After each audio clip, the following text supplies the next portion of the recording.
Is Michael Gallup a Titan? No. Is Michael Gallup a Colt? No. That'd be funny. Michael Gallup a Jaguar? No. Bronco. No. Is Michael Gallup Seahawk. a Seahawk? No. Is Michael Gallup a Ram? Close? Charger. No. Is Michael close? Cardinal. Nope. Raider. Yep. Oh, okay. Retired. Hell yeah. This is some good podcast. He's retired. Wait, he's retired?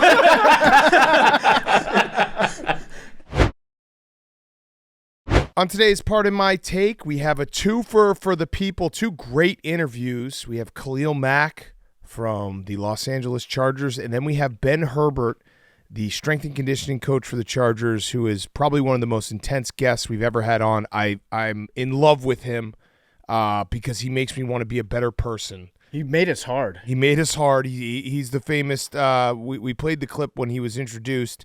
His goal is to make the Chargers harder to break. So awesome interview with both them. We're going to do new faces, new places. Same faces, new places. I always mix that up. Guys who are on different teams this year in the NFL. We're resetting for the start of the season. Yes, we're going to get ourselves set for that. We're going to talk a little trades and injuries, unfortunately. We are going to do Fyre Fest, and we have the Mount Rushmore of movie quotes. It's all brought to you by our friends at DraftKings. Throw another shrimp on the Barbie. Get in on all the UFC 305 action live from the land down under at DraftKings Sportsbook, the official sports betting partner of UFC. The middleweight title on the line for the main event, but the card is stacked full of Rip Snorter Blokes and Sheilas. Rip Snorter Blokes and Sheilas, it is. And Vegemite. And speaking of stacked, if you're new to DraftKings, listen up. New customers bet $5, get $150 in bonus bets instantly. Download the DraftKings Sportsbook app now. Use code TAKE. That's code TAKE for new customers. Get $150 in bonus bets. When you bet just $5, UFC 305, it's going to be a ripper of a good time. Only on DraftKings. The crown is yours. Okay. Right. Watch out for stingrays. Okay, let's go.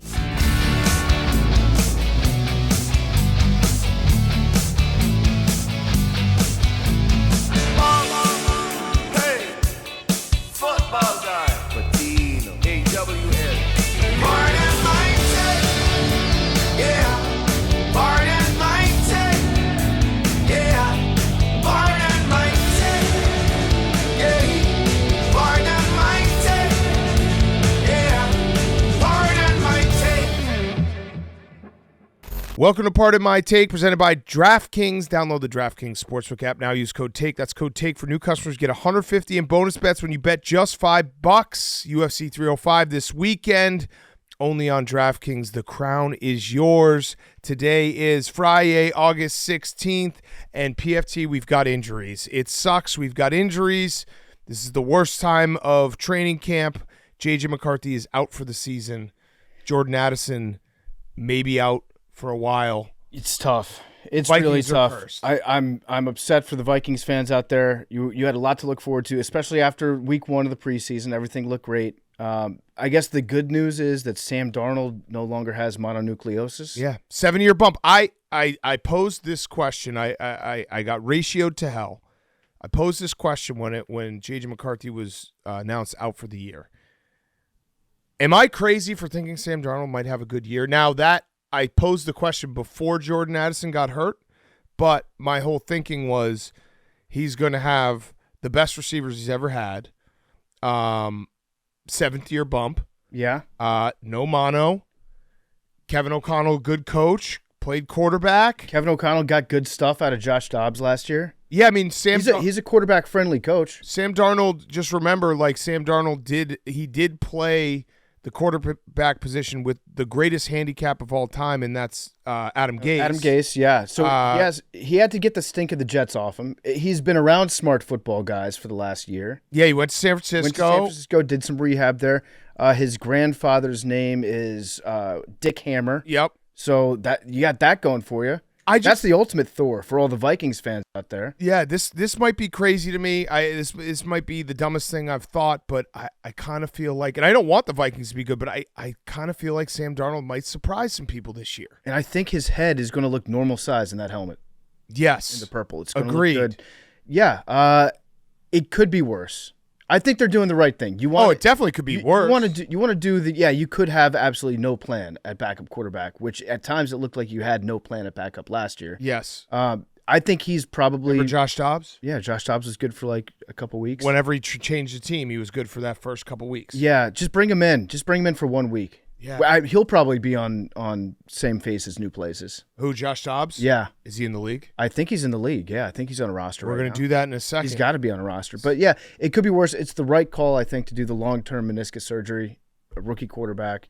Yeah, no, it's absolutely the right call. You don't want to rush him back from this at all. They're not in win now mode. It makes no sense to rush him back. A team that I guess is in win now mode is the Atlanta Falcons, who traded for Matthew Judon. They're all in. They're all in. Hank is not here right now. He's going to be here for the Mount Rushmore. He is, though. We're taping this part of the show, obviously, on Thursday. We taped the Mount Rushmore on Wednesday. Hank is, if you're listening to this, it's already happened. He's led the New England Patriots out on the field via lighting the lighthouse, via ringing a bell. He rang a bell. It's like a Rube Goldberg machine. Yeah. You ring the bell, and then the bell lights the light, or maybe the light's already lit. Yeah. He's ringing the bell to commemorate the lighting of the light in the lighthouse, and then the team's going to run out onto the field, and Hank's going to have a little shit-eating grin on his face. I'm happy for him. He loves that fucking lighthouse. It's going to be great. But the last time we talked to Hank, he said that Matthew Judon was having, was it friendly and what was it? What were the two words? Maybe like friendly and good? Friendly, good, normal conversation. Conversations with head coach Mayo. It turns out, and he also took a side swipe at memes and was like, Patriots are a classy organization. We'll figure this out. The Jets won't. And then maybe like 2 hours later, Matthew Judon got traded. Yeah, do we know what they got in return for him? Third-round pick. Third-round pick. Which fleeced. Well, I mean, Matthew Judon is a very good player. He's also 32, and he needs a new contract. Yeah. So that would be the part where it's, the third-round pick, because it always happens whenever a player that gets traded and you're like, that's it, third-round pick. It's like, oh, well, yeah, he needs a brand new contract. And he's going to get paid. He's going to get paid. And you're right. Although the Falcons, I heard, like, there isn't a plan to give him a new contract. To extend him right away? They actually did the opposite of the Jets. The Falcons might be the classiest organization of the three. They did not trade for him with any pretenses of a new contract. So he's going to go there, but what if he just wants a new contract? I'm sure he does want a new contract. That's why he wanted to trade. So, but he'd rather play out his contract with a team that's not going to give him a new contract and is upfront about it than with the Patriots. Yeah, it seems where like it wasn't don't want to be going- on the Patriots. Yeah, so it's weird. Also, it goes against everything I've ever known about the Atlanta Falcons, which is they've been committed for as long as I can remember to not having any players that I can name on their defense. Yeah. And now they've got a couple really good players on their defense. Yeah. And I don't know, the Falcons, maybe I was a year ahead on the Falcons. Maybe this is the year that the Falcons tie it all together.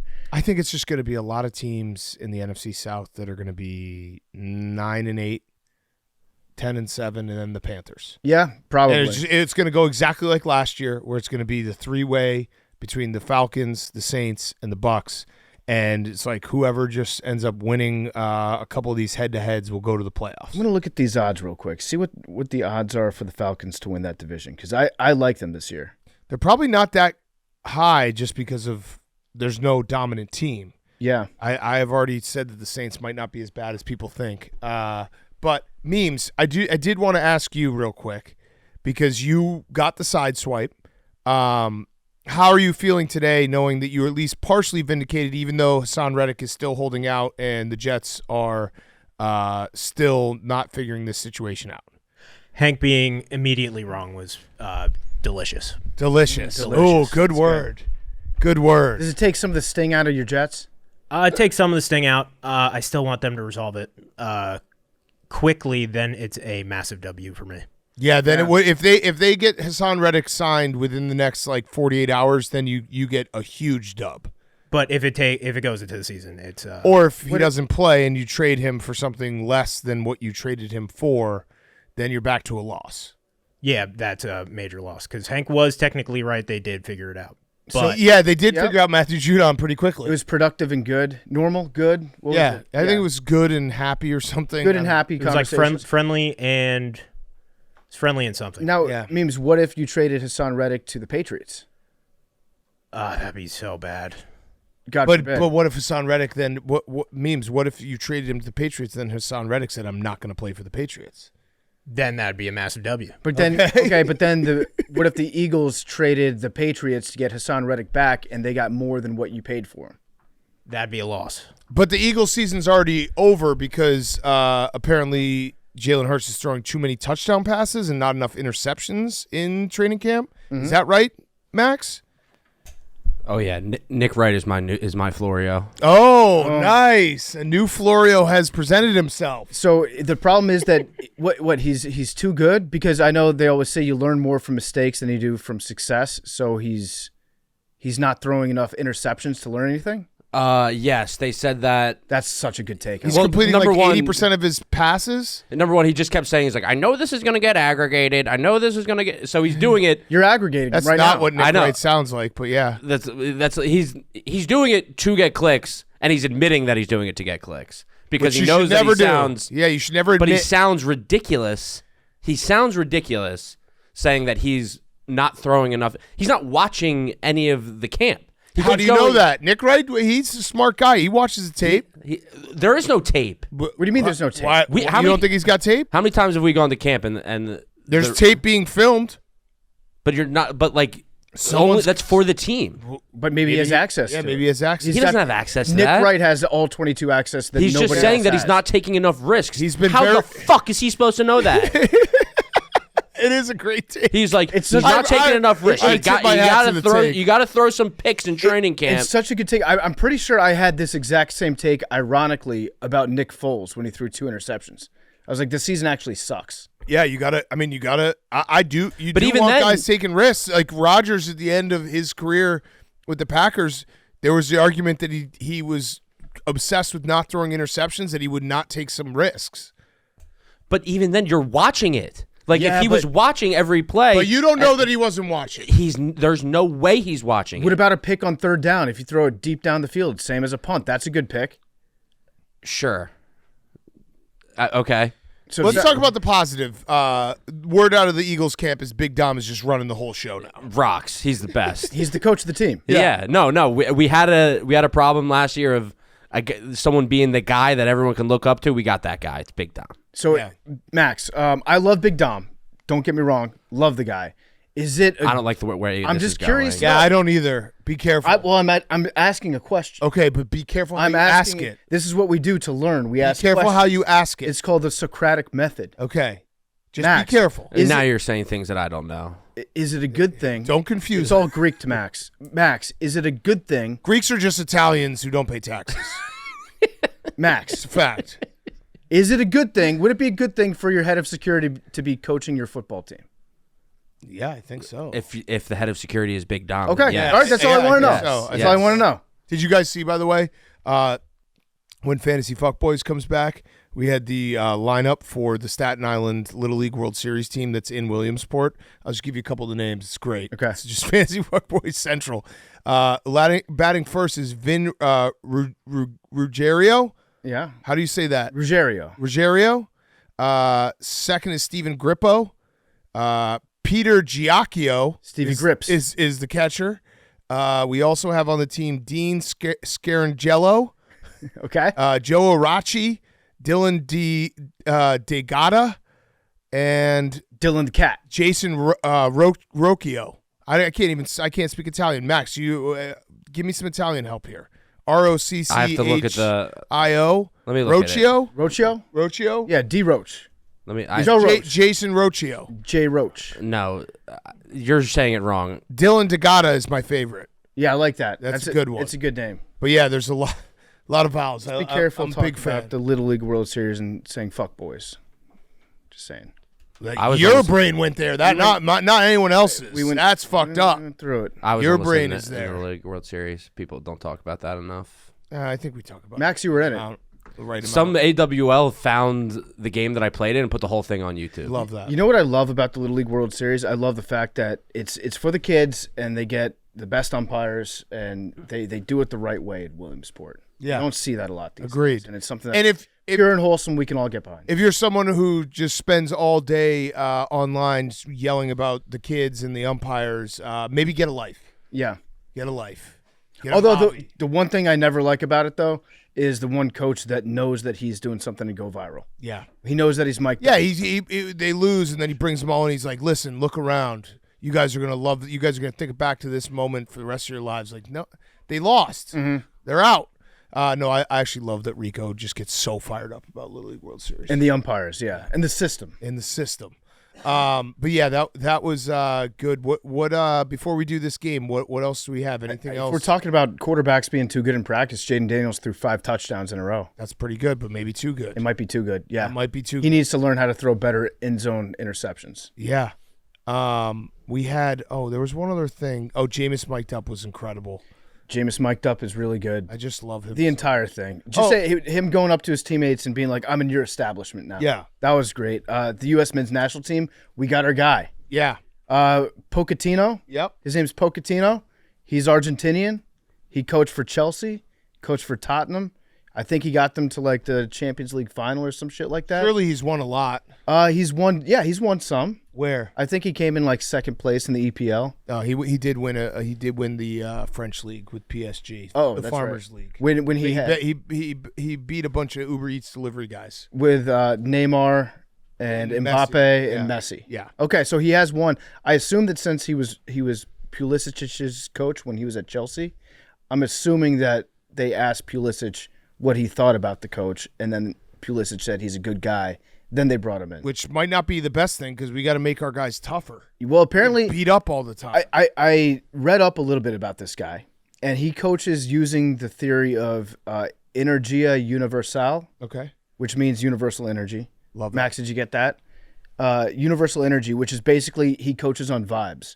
He thinks that every player either has good vibes or bad vibes. Hank would not last on this team. He would not, and he has like this theory that it's all connected. It's all one song. I like that. So it's a very different coach than what we had in the past. People were telling me last night that we're going to score goals and we're going to give up goals, and that's all I care about. If I can bet the over while watching the U.S. men's national team and win, I don't give a fuck what ends up happening. We could lose every game if there's 5 goals. He plays. I think his formation is some like 4-2-3-3. I don't know. That probably doesn't add up to 12 or to 11, but I know that he plays a very aggressive style. So let me ask you this question, PFT. Yeah. As our foremost international soccer guy, would you say this was a home run hire? Because In soccer terms, I feel like people were very upset or very excited. Like, we got him. This is incredible. We never thought we'd get a guy like this. in soccer terms, it's a grand slam. Okay, it's a grand slam. It's a touchdown. So, I just want it on the record. Mhm.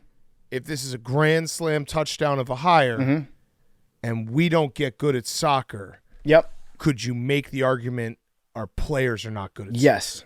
Okay. Yeah, now I'm excited. That's what I've been saying this Now entire I'm time. excited. This entire time, and there have been times in the past when we've had shitty players. I will give you that 100%. There have been times when we've had decent players. Now we have what should be the best players we've ever had. Which is and not a huge. we It had a- doesn't mean they're good. They're good. Relatively speaking, I'm saying like in the world, they're not. They're still not good. Well, they play on the best teams in the world. Meaningful minutes. Many of Ish. them. Many of them. That's what I'm trying to Not tell a you. lot like, of them. There's like 4 or 5 guys that play significant minutes on really good teams. There's a lot of guys that are on good teams that don't play at all. And then there's a couple other guys that are still up and coming. But what I'm saying is, yes, in the past, you've been 100% right. U.S. soccer has never been I'm anywhere excited. close to the top talent in the world. Now, I wouldn't say that they're in the top 5 talent in the world. I'd probably say top 10. In terms Okay, of I'm just talented excited roster. for the test. I'm excited for the And test. now that shithead Greg is out of the picture, and he's not too busy getting in pissing matches with his players' dads to put it forth a good lineup, I think it's safe to say that this will be a big disappointment if we don't. I think disappointment would be losing in the knockout round. I think that we need to win at least one knockout round game. I think we should get to the quarterfinals. So I'm just excited for the test now because we'll find out if this is a home run grand slam hire. We can't blame the home run grand slam hire. We can't blame it on the coach. Correct. Yeah, he's going I'm off excited vibes. for it. Universal energy. I hope we're good. I want us to be good. It'd be awesome if we're good. I mean, the World Cup would be But so if we're bad, exciting. I'm going to be like, yeah, we're never going to be good. And I think that would be That would be valid at that point. Okay. If we're bad, then it's like Then we're bad. Then it's like, why isn't Jaylen Brown on this team? Yeah, this is exciting because I've always wanted to just get to the bottom of it. Like, should we actually invest money and time and resources as sports fans, or are we just going to be bad? Now we'll find out. If we're good, then it's going to be like, fuck yes, let's go win a World Cup. I'm also interested to see Not saying we will. what this guy does in terms, because when you're the U.S. soccer coach, you're in charge of a lot of shit, not just coaching the team on the field. You have responsibility in like developing the youth program. And in the past, he's worked with like the government of different cities and parts of different countries to like get them to buy into his youth development program. So I don't know if this guy's going to go across the United States and be like, hey, we need to work on our youth development. I'm going to meet with the mayor of like Chicago. I don't know if I'm going to meet with the governor of Texas or whatever. But I'm curious to see, because I think he's going to be coaching for the most part stationed overseas in Europe. Okay. Which is fine. Listen, we've tried it the other way before. Yeah, we just And it hasn't worked. When he's here, he just needs to be here. He needs to be Get here. all of them. So wait, is he keeping another job or is this his job now? I think this is his job. Oh, love that. I don't think he's like a step coach. Good for him. Yeah, so Pochettino, Smart move. The bar is low. a European guy from Argentina. That's interesting. Yeah, How'd he get down there? don't know. Okay. Operation Paperclip. Let's anything else? Are the Phillies dead, Max? They won last night. Okay. So they're back. I just Yeah. know they've been struggling. They were struggling, and then Schwarber hit a grand slam to save the season. The NBA schedule came out. I saw that. Yeah, it opens up with Knicks and Celtics. It's talking basketball. That's about it. What off season? No off season for us. Sixers play the Celtics on Christmas Day. Oh. That's such a gift. That is was a the number one thing that I saw. I saw the Bulls have 2 nationally televised games total. I think one of them is against the Hornets on a Friday night at like 10 p.m. That's sick. Is that the NBA Cup though? Might be. I don't know. It No, sounds- that's in mid-November. Mid-November, yeah. So, and then also, if there's any Notre Dame swimmers listening to this right now, we'll hire you. Yeah. They started a illegal gambling ring. I read about that. What's the problem here? I don't know, but I just know that like us having Barstool having its own swimming team that we just challenge other people. Like when we get in beefs online, just be like, you know what? Let's finish this in the pool. Your fastest And guy we in the just pool have like a Harlem Globetrotters-esque team that we Again- just bring them out there. against guys that can't really swim. Like Yeah. the Right. Washington Generals of swimming. Let's finish this like men. Let's finish it in the pool. There would be a lot of deaths if that was an actual format. But I read about it. They had like an internal pool, for lack of a better term, like an internal gambling ring. Okay, I'm confused. Where they would bet on themselves and bet like amongst themselves who's going to finish better. And That's just fun. that's just dudes. Yeah.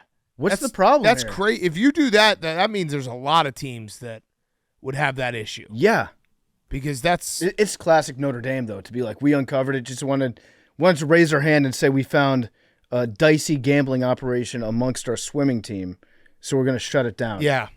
Thank us Get later. in front of this. This is Notre Dame. Get in front of this. All right, let's do.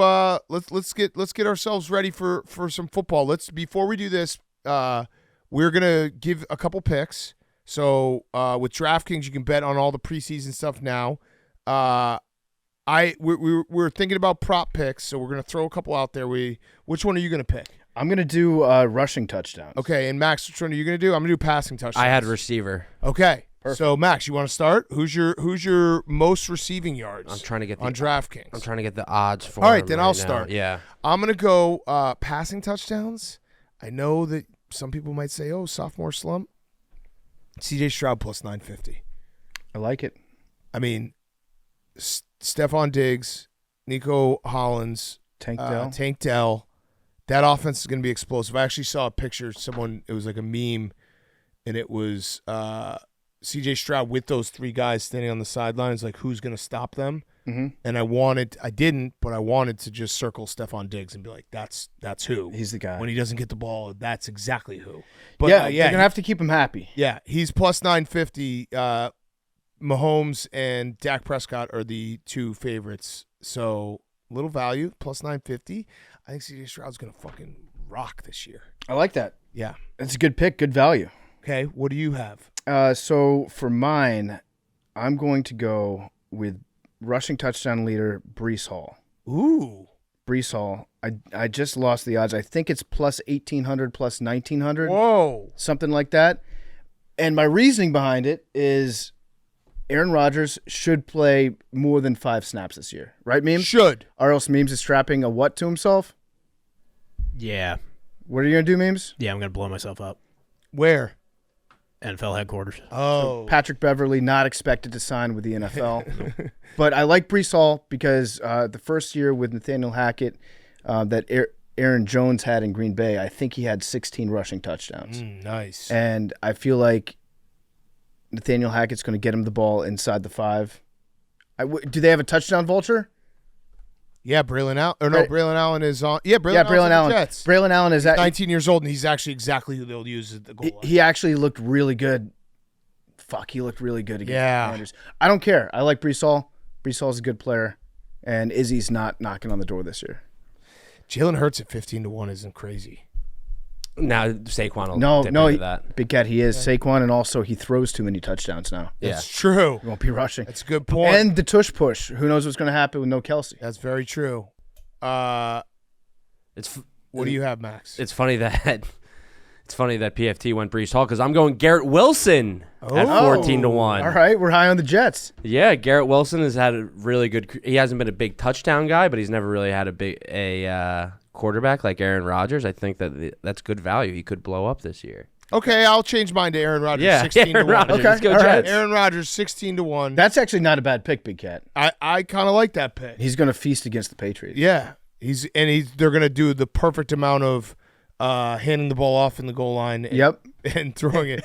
Jets might score 1 billion touchdowns. Has that ever happened where 3 different guys on the same team have led the league in touchdowns at their positions? Well, Memes gets mad that we think that the Jets suck, so now he's going to get mad that we think that they're good.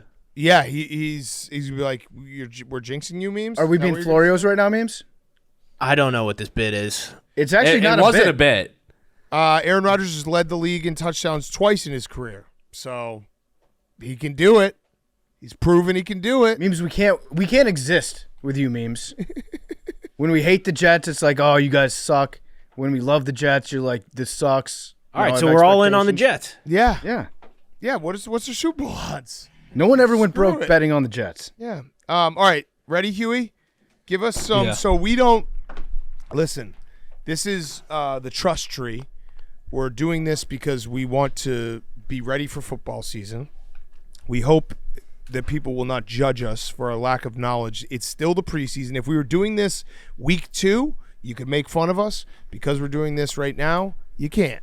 We're just doing this together. Everyone's going to learn something. Okay? Here we go, Huey. All right. Receiver, Yes. Gabe Davis. Oh, I know this one. Jags. Boom. Oh, Yes. yeah, I did not know I that did one. know that one.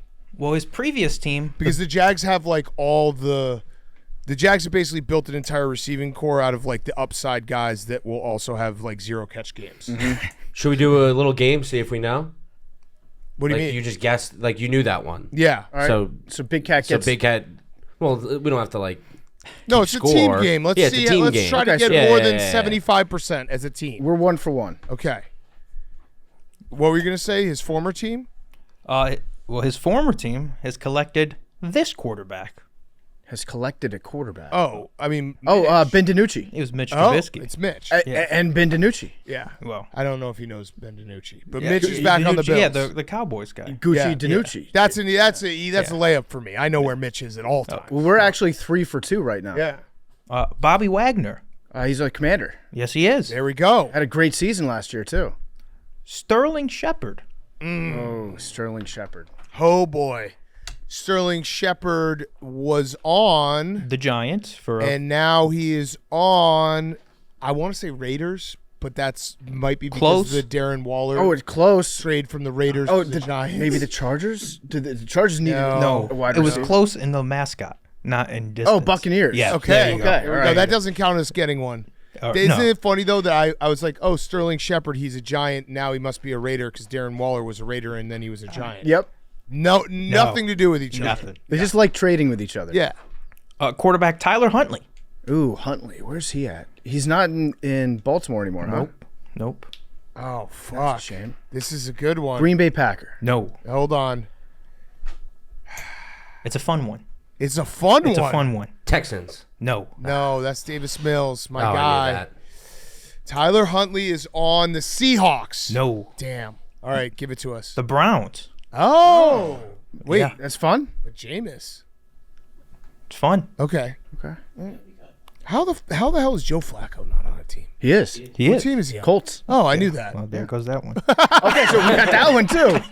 Love it. So what are we now? We're 6 for 5. Yeah. All right. Yeah. We missed Sterling Shepard. Okay. Quarterback Josh Dobbs. Okay, so we talked about this. Josh Dobbs is on. Did he stay? He couldn't have stayed with the Cardinals, right? Is he? Well, he went from the Cardinals to the The Vikings. Is he? Is he a Steeler? He wouldn't be. No. That's you're thinking of where he started. Panther. Titans. No. Hold on. I don't know this, but I'm just gonna say hold on until I just say a name. What team could you envision Josh Dobbs starting one game for this year? This one I'm saying Seahawks. No. Damn. Close. 49ers. Okay. Oh, he's gonna be so good when he backs. Memes, put it in the calendar. Bet on Josh Dobbs when he plays because Brock Purdy gets a concussion. Not that I'm rooting for Brock Purdy getting a concussion, but it will happen, and then we'll bet on Josh Dobbs. All right, 6 for 6. Okay. Odell Beckham. Odell Beckham is a Dolphin. Yeah. Yep. What about Michael Gallup? Oh. Where did Gallup? Michael Gallup is very underrated. Yeah. Is Michael Gallup a Titan? No. Is Michael Gallup a Colt? No. That'd be fun. Michael Gallup a Jaguar? No. Bronco. No. Is Michael Gallup Seahawk. a Seahawk? No. Is Michael Gallup a Ram? Close? Charger. No. Is Michael close? Cardinal. Nope. Raider. Yep. Oh, okay. Retired. Hell yeah. This is some good podcast. He's retired. Wait, he's retired? Okay. He signed with the Raiders. and then retired. retired. Nice. Got it. All right. I bet you, though, most people listening are going through the same thing we are. Yes. It's Yeah. like, you need a reset before football season starts. You do. there's a you don't cou- want to get caught week 1 and be like, oh, shit, he's on that team. Yeah. You can't say that out loud week 1. You have to know your shit. Yeah, there's a couple guys you should know, and you do know, but yeah, you can't get all of these. Okay. Tight end Hayden Hurst. Hayden Hurst. Where did he? He was on the Patriots. No, that you're thought it thinking. was on Oh, the I'm thinking of what's his name? You're The thinking other of Hunter Henry. Hunter Henry. Yeah, that makes sense. Oh, Double I was H. thinking of that guy too. Oh, so, Wait, so- are you? Is this Hunter Henry? Or No, Hayden this Hurst? is Hayden Hurst. But I was in my head. I was thinking the double H. I was thinking, oh, this guy. Okay. Is he a Raven? Yeah. No. No, because remember they have no. Likely was like Yeah. incredible. Is he a Bengal? And then Mark Andrews, who got into a car accident, and thankfully he's okay. But then he used the car accident to remind people of the importance of being aware when you're driving a car. Right. Meme says he knows it, which makes you think he's a Jet. No, I said you guys should know this because we saw him. Oh, Charger. Yep. Okay. Bingo. That was cheating though. Yeah. Sorry. That's okay. Tyler Boyd. Seahawk. I knew No. he was off the Bengals. Jag? Nope. He seems like a shit. Jag. He seems like a Titan. There we go. Yes. Yep. All right. There we go. We have like our our vibes. trusty go-to is like Seahawks, Titans, Jags. Jerry Judy. He's a Brown. Yep. Okay. Yeah. Okay. We knew that. That one was easy. Jacoby Brissett. Jacoby Brissett's a He's a Patriot. Patriot. Yep. He's back. He started tonight, I think. Hank's leading him onto the field. Yeah. Hank knows him personally. What you're the one who made this list, Huey. Yeah. Alexander Madison. Ooh. Now this is one of those ones where I'm going to say the Packers because the Vikings got Aaron Jones. No. Okay. Close. Oh, close. Didn't make sense, but it made sense in my head. Is he? Not close. It's not close. No. Oh. Is he a Texan? No. He's a Titan. No. Is he a Jaguar? Tell us who No. he is. Raider. Oh, Oh, okay. that makes sense. I like that. I like Yeah. that fit. Sure, yeah. I was close to the fact that Josh Jacobs went to the Packers Right. and Aaron Jones went to the Vikings, so obviously Alexander Madison would have to go to the Raiders to complete the triangle. Yeah. Yeah. Yeah. running Oh, yeah. backs. They're Yeah. they're slingers. Yeah, right. Yeah. They shuffled the deck. The classic Packers Viking Raider three-way trade. Yeah. Everyone knows that. Classic. All right, how many more you got? Max, are you playing Tech Deck? Yeah, he's been doing it nonstop. I'm sorry. I did it the other night with Strager on, and I was Yeah. like, dude, I can hear you doing Is it. there a better Well, time to play with your Tech Deck than during a podcast? That's on me. Memes Mike was on. He's just addicted. Yeah, fuck you, memes. He wasn't even. Wait. Yeah, no memes. Yeah, good call, Max. Do Tech Deck Cam for the people who are watching. Do Tech Deck Cam real quick and do a trick. You mean Ollie? Come on. He dropped the tech deck. Oh, no.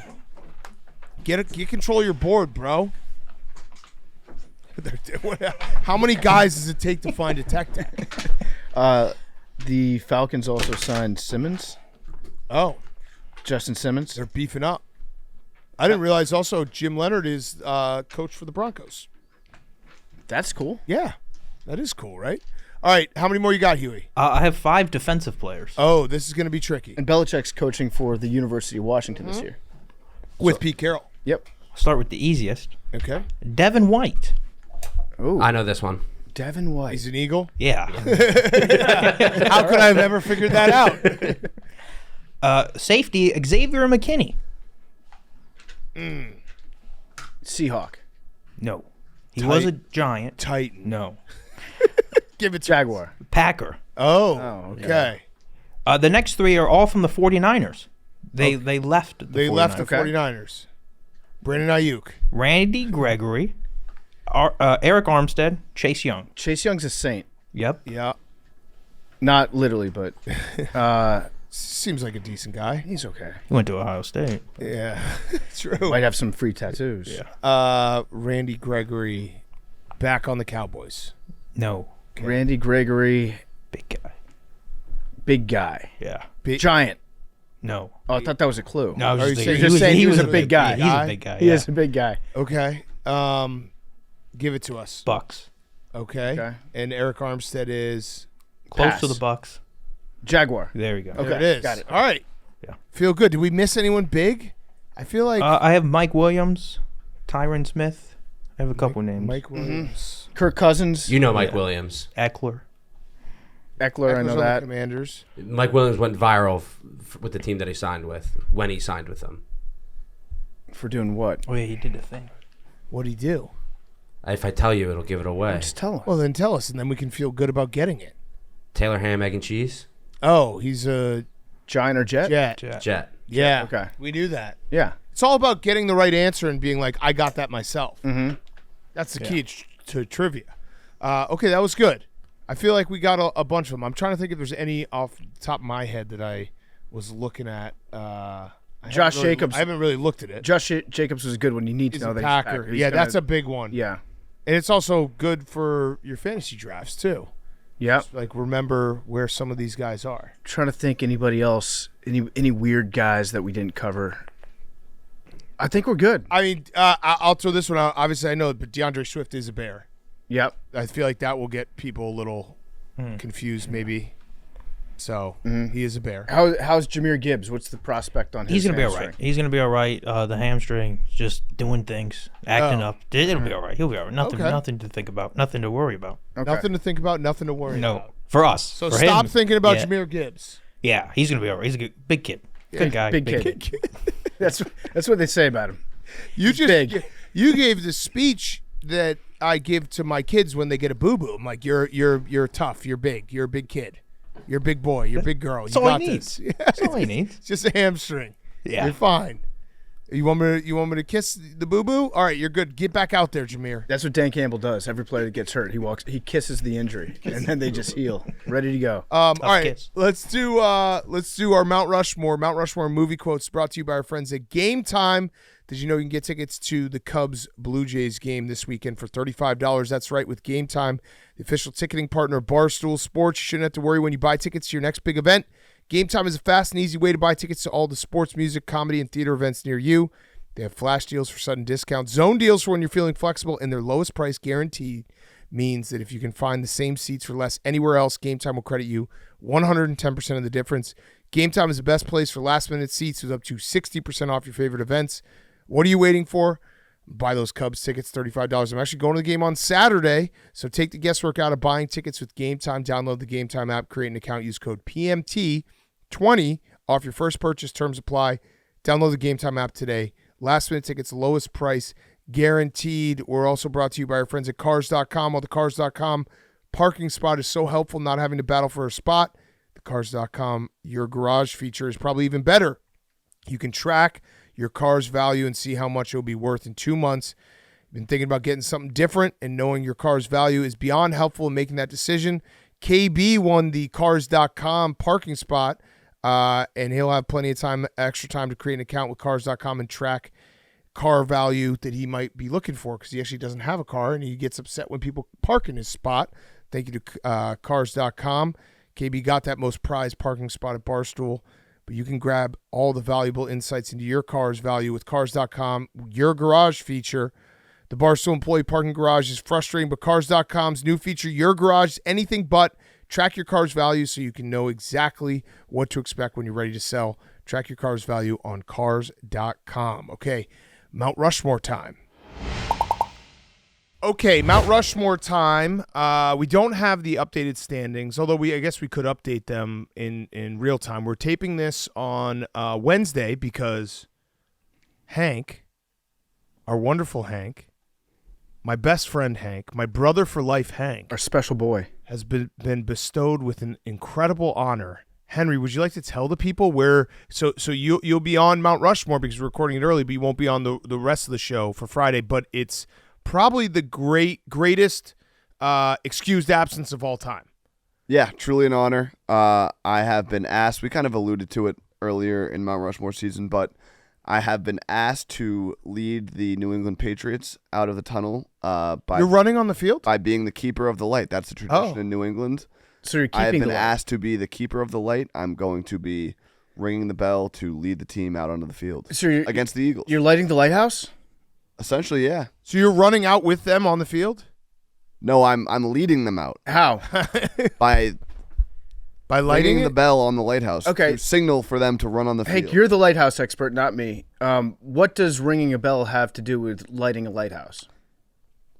Because I'm. This is semantics at this point. You guys are just trying to get It's- on Hank. No, I'm actually Yeah, very yep. asking This is questions. I actually semantics. don't know, PFT. By the time that this has aired, I do not exactly know how the system works, but by the time this has aired, you will have seen it. So I honestly don't have the answer for you. Okay. I But appreciate, if you I appreciate watch, the honesty. you can find out by the time people I'm listen very to this, excited for you. They will have because- seen it. Yeah, you sound really excited. No, Most- you are the number one New England lighthouse fan in the world, so this is a big deal. And most lighthouses, to keep the light, you ring a bell. Every lighthouse has bells equipped on it, yeah. Because if you don't know, lighthouses were like, to signal people, like the ships are coming in, you have to let people know, so there's bells on lighthouses. Oh, it's to keep ships away, I think. But what about the light? The light is the thing that's the There's multiple uses for a lighthouse, Dan. okay. It's a very versatile structure. Give me the multiple uses. To One, guide ships into the harbor, and Two. to alert other ships, like, who are the Bates sisters? You know the Bates sisters. no, Oh. not familiar with the Bates. The Bates sisters back in the Revolutionary War, they saw the British coming, and they got on the lighthouse to signal. Oh, two if by land, one if by sea, that or the whatever British it are was. coming I in. thought that was Paul Revere, Yeah, I think that was Paul Revere. No, that was Ichabod Crane. Headless Horseman. Yeah. Well, it's exciting. Well, congratulations, Yeah, Hank. thank We're you. so excited for you. You Thank can you. tell by our tone that we're excited. You guys are always excited for me, my biggest supporters, and I'd like to say thank you. No, it's great. I mean, the summer of Hank continues. What do you think is going to be a bigger honor? Getting to ride on the duck boat with Coach Missoula, or keeping the lighthouse? It's up there. The Missoula one was all time though. As this is probably top 5, but the Missoula one is 1-1. Are you a little worried that when you ring this bell for the lighthouse, do I have that right? Again, I don't know exactly how the system works, but I will be able to give you much more Okay. clarity on Sunday's episode. Okay, so when you I'm ring, sorry that I can't when give you you- every when you answer ring you guys are trying to when you ring the, squeeze out of me. when you ring the bell for the lighthouse, are you worried at all that you're ringing the bell for the ending of Summer of Hank? No, what? Okay, all right. I didn't Summer's know. not over. I say this every year. Summer is not over. Don't give up on summer yet, people. It's the beginning It's of not Hank, over. of the autumn of Hank. Hanktober. Dunktober. Dunktober. Oh, that's when it's happening? Okay. And Dunktember and Dunkember and Dunkember. Dunkember. Dunkanuary? Dunkuary. No, Dunkanuary. It would be too late. Dunkuanuary Mintery. Okay. But summer's not over. I hate people that give up on summer early. I love it. I agree with you, Hank. Yeah, we quit on summer way too early. It's football season. This is going to be huge. We live for the summer. You got to enjoy every last weekend you get. Yeah, keep that light, Hank. Thank you. Are you a little bit worried that someone's going to catch you at a camera angle? Like, was it the guy from Texas Tech that was ringing that bell, where it just looked like he was jerking off into the bell? I'm not worried about that. That's a funny video. But no, I'm not worried about that. Okay, all right. Good.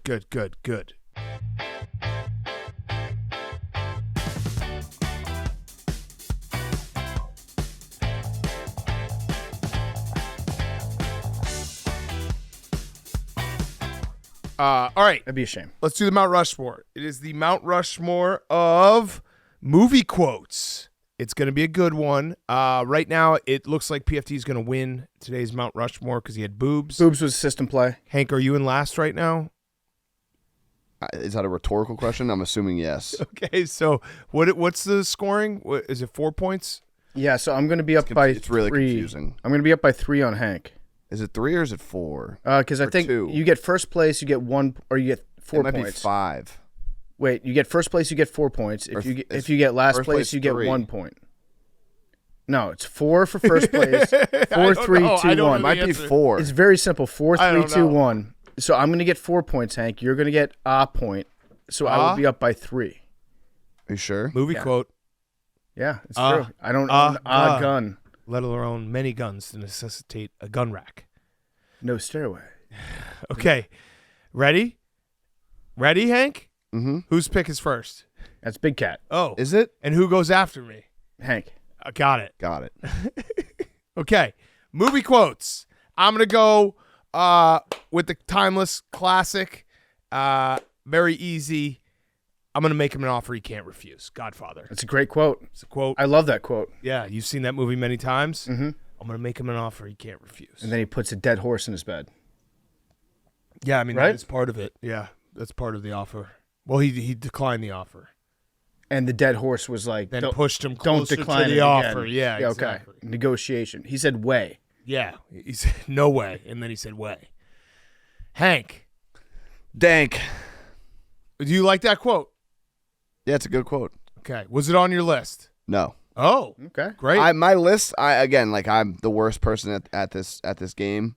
But I went with movies that I love. I love fair. Godfather. No, I know. So, but like Godfather, You don't love it. I don't love it. I've seen it a few times. I haven't seen it a million times. I kind of just went with the quotes off the top of my head from movies I've seen a million times. So like you're gonna do like, oh, you want to come in my ass?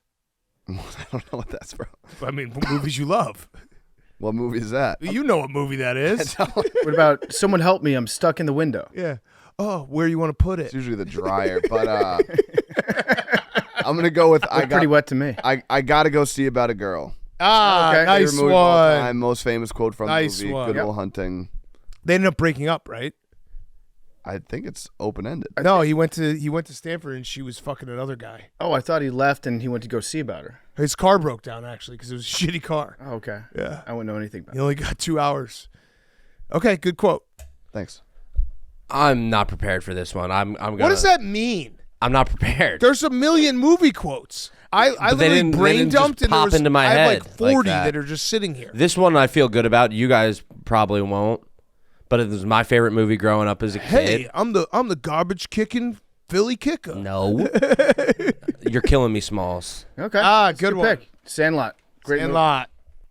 Great It movie. would have been funny if you just went all Rocky. That also plays like like there's movie quotes and there's movie quotes that like people say it all the time. Yeah. Like you just say that to like if like you say that to me, like you're killing me, Smalls. You're killing me, Yeah. Smalls. Yeah. It's a good one. Yeah. Okay. All right. So I get 2, right? Yeah. You get 2. Yeah. And then it's Max. Yeah, then it's Max. Okay. Then it's Hank. When do I come Then it's again? Big Cat, and Big Cat gets 2. Is that a quote that you have? I'm going to go with I'll Be Back. Schwarzenegger. Yeah. Terminator. Yeah. I'll be There's a lot of Schwarzenegger. Terminator or Terminator 2? I forget. I think that was Terminator 1. I think. Seems like you love that movie. Is it movies or is it quotes? Movie quotes. Movie quotes. Okay. All right. It's movie. I just want to make sure I was getting this right. It is spicy in here, this- and I like it. I actually don't know which movie That's a movie from. quote. All right. Pardon my take every episode. Number 2, I'm going to go with I'll have what she's having. When Harry Met Sally. Couldn't tell you. Got it. Got it. Got it. I mean, I knew that quote. I just couldn't remember the movie. undeniably one of the most iconic movie quotes of all time. Yes. They're in the diner. She's faking an orgasm. Mm-hmm. Then Rob Reiner's mom says, I'll have what she's having. Mm-hmm. Classic bit. Undeniable. Undeniable. You can't deny that one. Did you have that one, Hank? I did not. Okay. I am going to go Show Me the Money, Jerry Maguire. Good pick. Okay. A very funny scene. Yep. That was like one of the. I think that I remember watching that movie as like a kid and like I think it's rated. That's a rated R movie. It was one that was like. I watched it earlier than I should. And I remember watching that scene, being like, "That was so fucking funny." And Yeah. it's a good quote. Are we for the graphic? We're obviously going to put the movie. Yeah. Okay. Show me the money. You also Now it's a TikTok trend. There's a great line from that movie too that could have been on this list.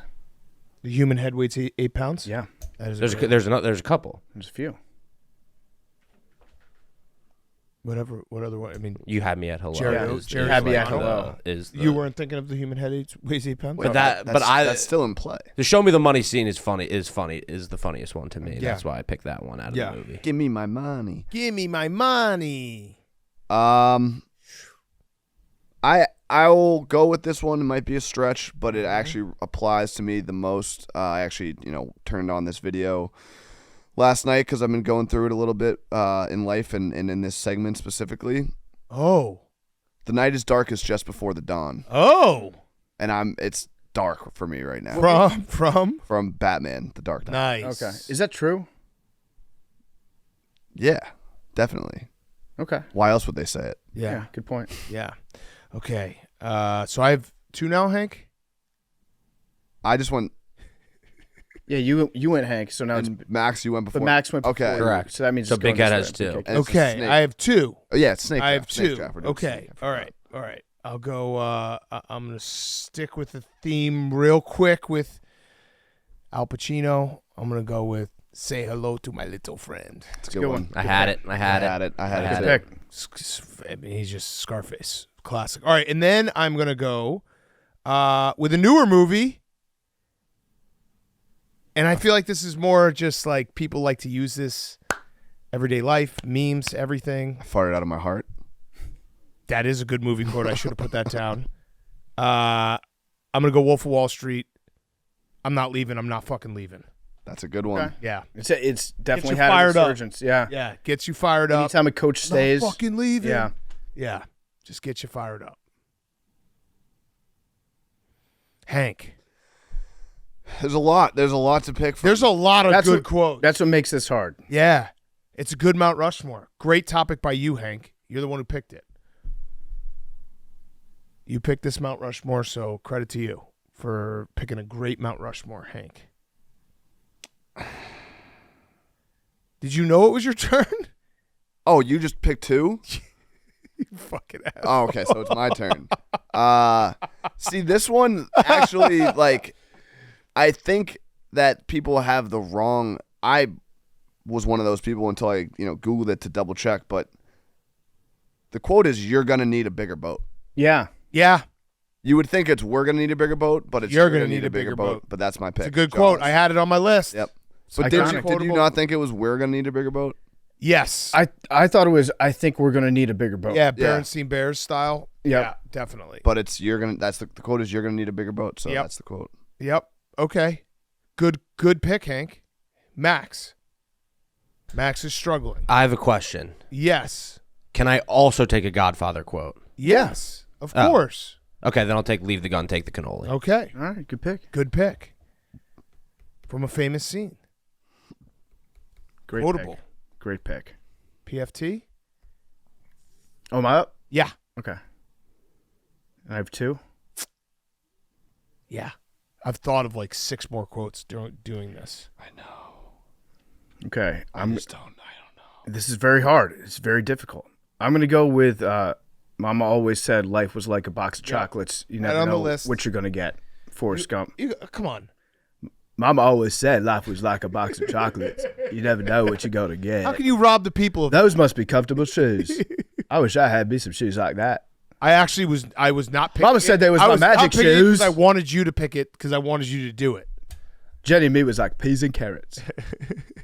Okay. Magic legs. Good pick. I could just keep doing this.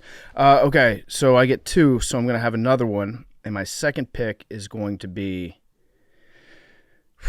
You Can't Handle the Truth. Good one. Versatile. You can just scream it at anybody. Very, very versatile. Yeah. I hate my draft is horrible. I'm just gonna keep we've already going with clinched, dude. Mine's worse. Mine is so bad. I'm just gonna go yo Adrian. Give me I need that's to a good throw one. me a Rocky. It's a in good there. one, yeah. Yo Adrian. You just took the meatballs of Yeah. Coke. You know what's great? Like Max never overthinks it, and that's why he does so well. Yeah, it's true. I'm gonna Empties lose his- this one. He I'm- empties his brain. for sure. Okay. Hank, your last pick. I feel like I have to. He's the most quoted person in my life. I think the most quotable movies that he has, so I have to pick one from him. There's so many to choose from. But I think what will look the funniest on the graphic is Today, Junior. Ooh. Okay. Had to get an Adam Sandler quote on here. Yeah. There's so many, like it's hard. I kind of wanted to do, like, the one I like to say the most is like, I eat pieces of shit like you for breakfast. You eat pieces of shit, but that's just a lot of words. Mm-hmm. Yeah, but so what? But Today, Junior. It's a good one. It's a good one. That's a good one. Okay, I'll go with my last one. There's so many. We should do Adam Sandler movies. I know. Oh. I like this one. Fuck. I'm gonna go with it.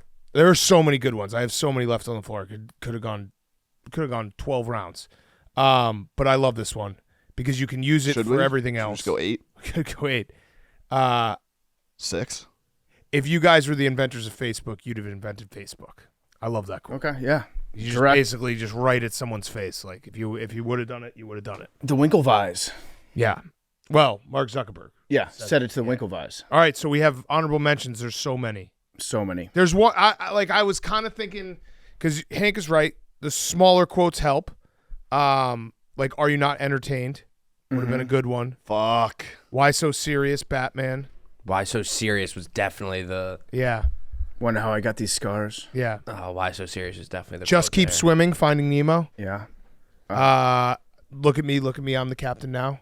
that's good. That's a good one. I had I feel the need for speed. I like from that. Top Gun. Also, James Bond. James Yep. Bond. My team is on the floor. Hoosiers. Pain heals, chicks dig scars, glory lasts forever. I probably fucked up my last quote. I should have gone with the other one I was thinking about. You blitz all night. Life moves pretty fast. If you don't stop and look around once in a while, you can miss it. Ferris Yeah, Bueller. Ferris. If you Pretty build good it, one. he will come. Yep. Yep. Get to the chopper. I see dead people. That's a good Yeah. one. I When- know you are, but what am I? Pee-wee's Big Adventure. Keep your I loved that movie keep as a your kid. friends close, but your enemies closer. Godfather. Yeah, There's no crying in baseball. that's good. There's no crying in baseball is good. Max is not giving us any honorable mentions. No, I'm well. I wasn't prepared. The one that's very quotable, but like I don't really know how because you got to get the whole line in. But hey, Greg, why don't you go piss your pants again? That was 8 years ago, asshole. People don't forget. Yep. I guess you could just go people don't forget, but you kind of need the whole thing. But that one, people don't forget, is like, Did we just become best friends? yup. Mm-hmm.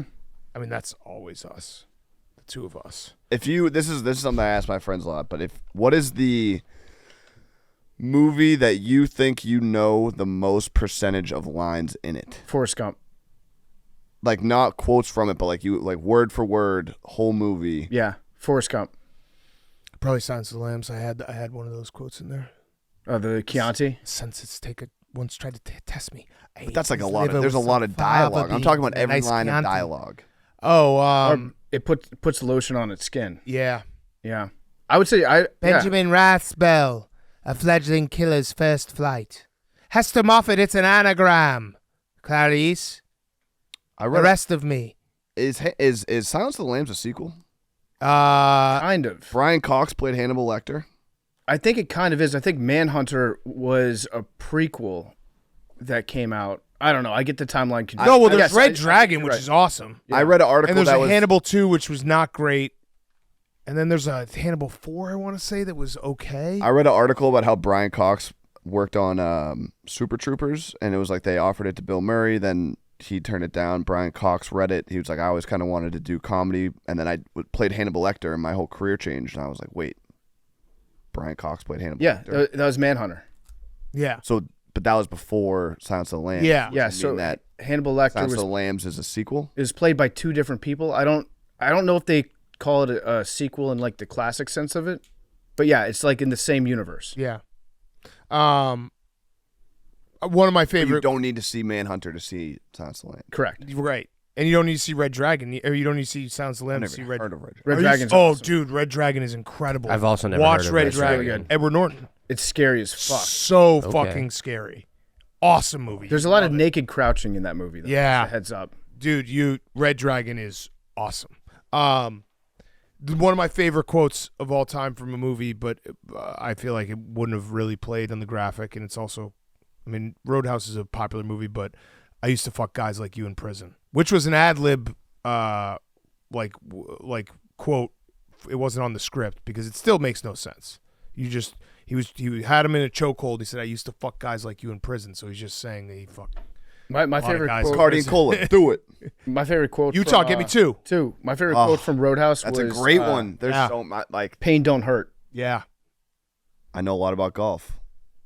Or no, you know a lot about golf. I know even more about grass.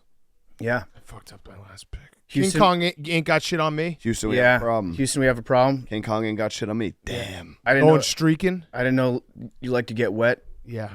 You just smoke PCP, Jake. Come on, Jake.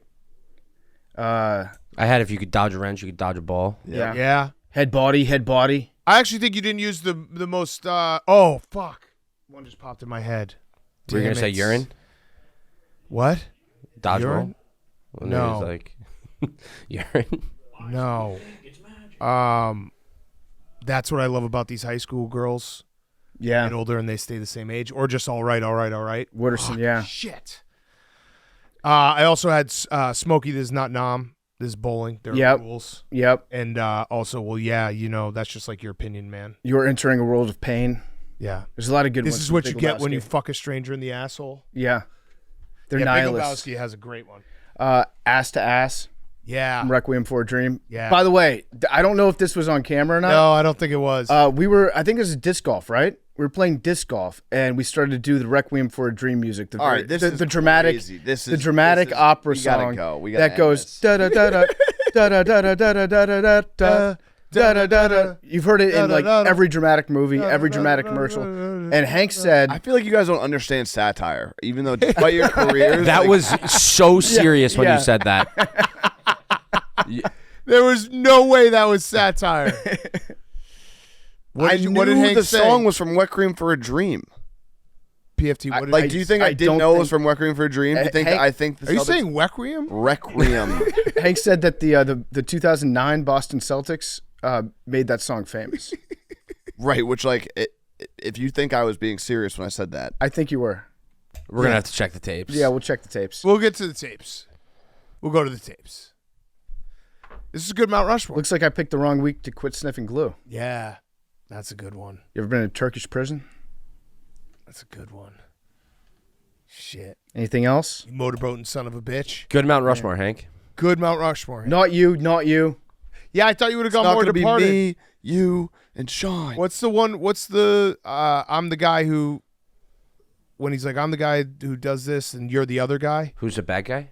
Oh, Oh, who's the bad guy's guy? a great one. Yeah, I'm the guy that does his job. Yeah, You must be the other guy. Yeah. Yeah. That's Departed. Yeah. Oh, I thought you'd go with some of those. Whose car we taking? All you care about is playing Coke and Xbox. Whose car are we taking? Yeah, you missed that. That was a big miss for you. I could have just done Cool. Boston movies. Yeah. Playing football for West Canaan High School was the opportunity of your life, but I There don't goes want college your life. soccer. All right, good Mount Rushmore. Thank you, Hank. Good luck Thank you. lighting. Well, when this airs, you have already. Wait, is he lighting it or is he ringing a bell? He will have rung the bell, and you can't unring a bell. He's gonna lead the team out onto the field, and that's what you guys don't understand. It's great. They had the rugby team do it for week 1. Hank, week 2. It's big. Yeah. Ring that bell. Sounds like you're. Yeah. No, I love rugby. Rugby's no. If I had said it, Yeah. watch. He said it that way. I said No, Yeah, I- they had the rugby team do it week 1, and then you did week 2. The See, Free that's Jacks, different. Hank. The Free Jacks did it. You're gonna be great. You're gonna do great, sweet. Hank, you're listen. I love rugby. I love you. This is a big fortnight for me, and you love rugby too. You stiff arm Max. Remember that? Yeah, that was a great clip. We should post that more. Yeah. Memes. What happened to that one? That clip kind of fell off. Did somebody pay you off? The stiff arm one? Yeah. No, I can bring back. Oh, yeah, Football we should. season's coming. Cool. Okay, great. Got our interview with Khalil Mack coming up next. He's brought to you by our great friends over at Coors Light. Coors Light, the mountains are blue, baby. Perfect Coors Light season. Here Friday in Chicago, it's going to be like 85 degrees, sunny. Perfect day for an ice-cold Coors Light. Perfect season for an ice-cold Coors Light. As Hank says, don't let people end summer early. Summer's still going on. We're still having a fun time. We're still enjoying our Coors Light. We're still drinking it outside. Coors Light looks great in a cooler. I love packing coolers, getting the ice beer levels.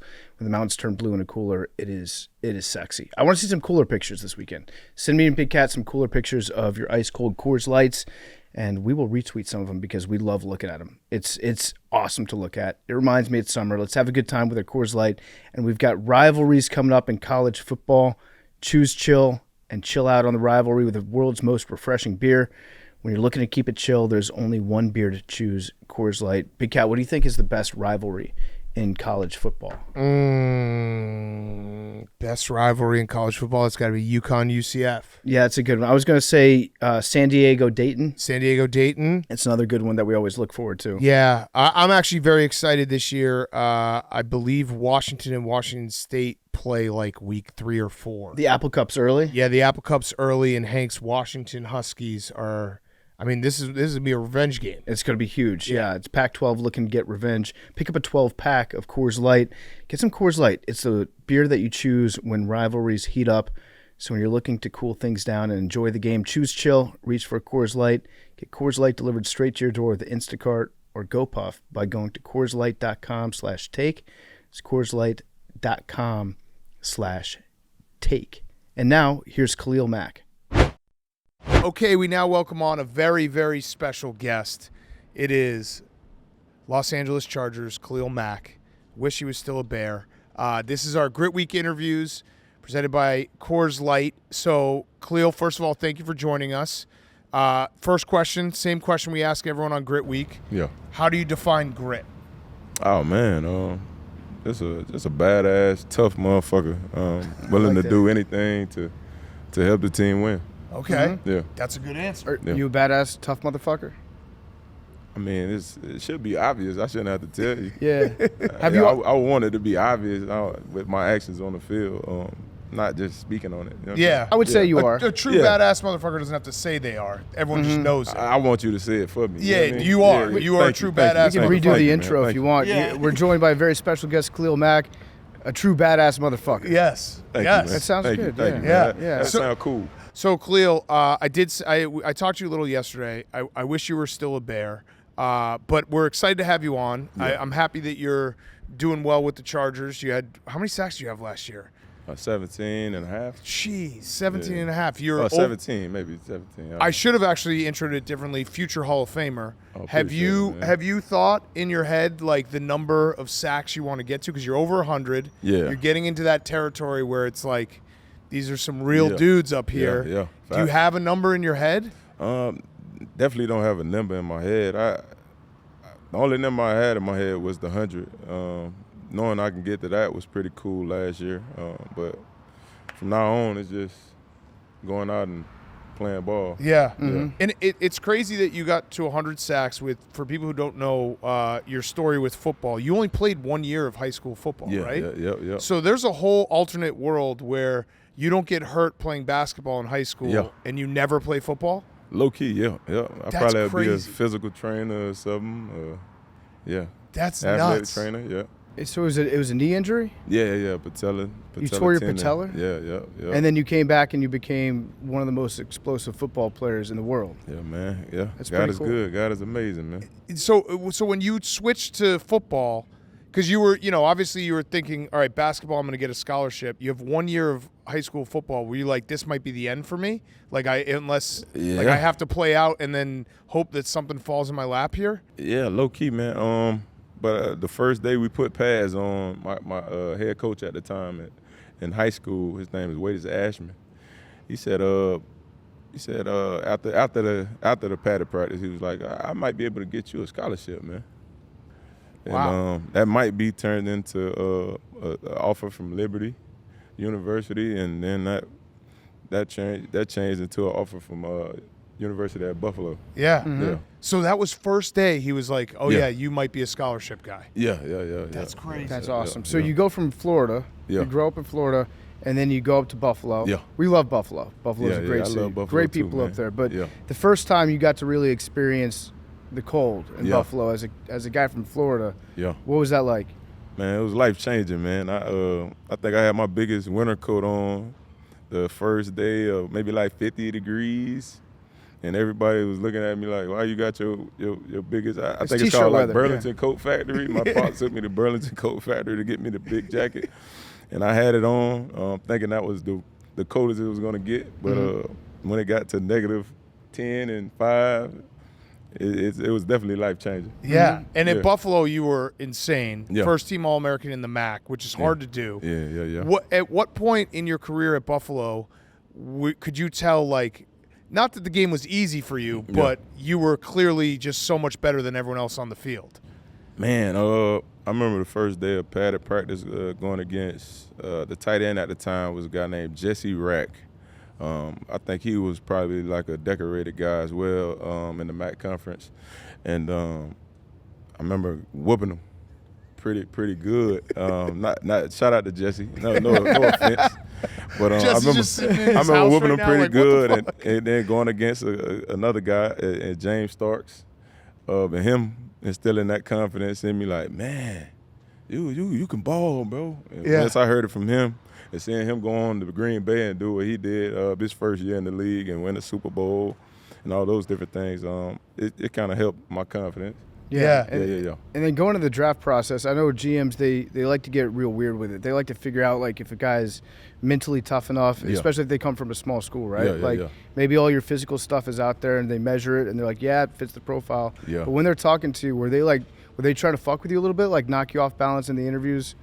I feel like the only interview I had that ended up being like the funniest one, because that's the team that drafted me, was with the Raiders, and so talking to them, it was definitely funny in the sense of they try to get a feel for the type of person I was just from the 15-minute conversation at the time, but it wasn't so much of them trying to figure out if I was tough, because I feel like they can already tell. But just seeing the demeanor that I have off the field versus the one I have on the field is kind of two different things. Yeah. Did you talk to Mark Davis in that interview process? Not Mark Davis. I just remember talking to Reggie McKenzie and all the guys that were under him at the time. And, I didn't get a chance to talk to Mark, no. Because Mark, he's a hero of ours. I know you probably have your differences with the whole contract thing. No. It's all love. It's still all love from Mark. But the Gruden Yeah. guy is the guy that I probably had the biggest issue with. Yeah. That was Yeah. weird, right? Because Yeah. I remember the contract negotiation, because you were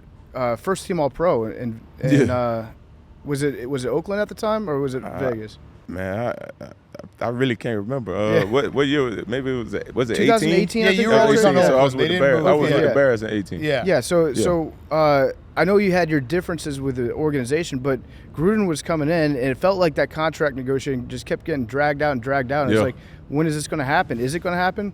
And then you get traded, Yeah. and Gruden says that you didn't want to be there, Yeah, but you never talked to Gruden. exactly. Have you talked to him yet? Man, I talked to him a few times since then.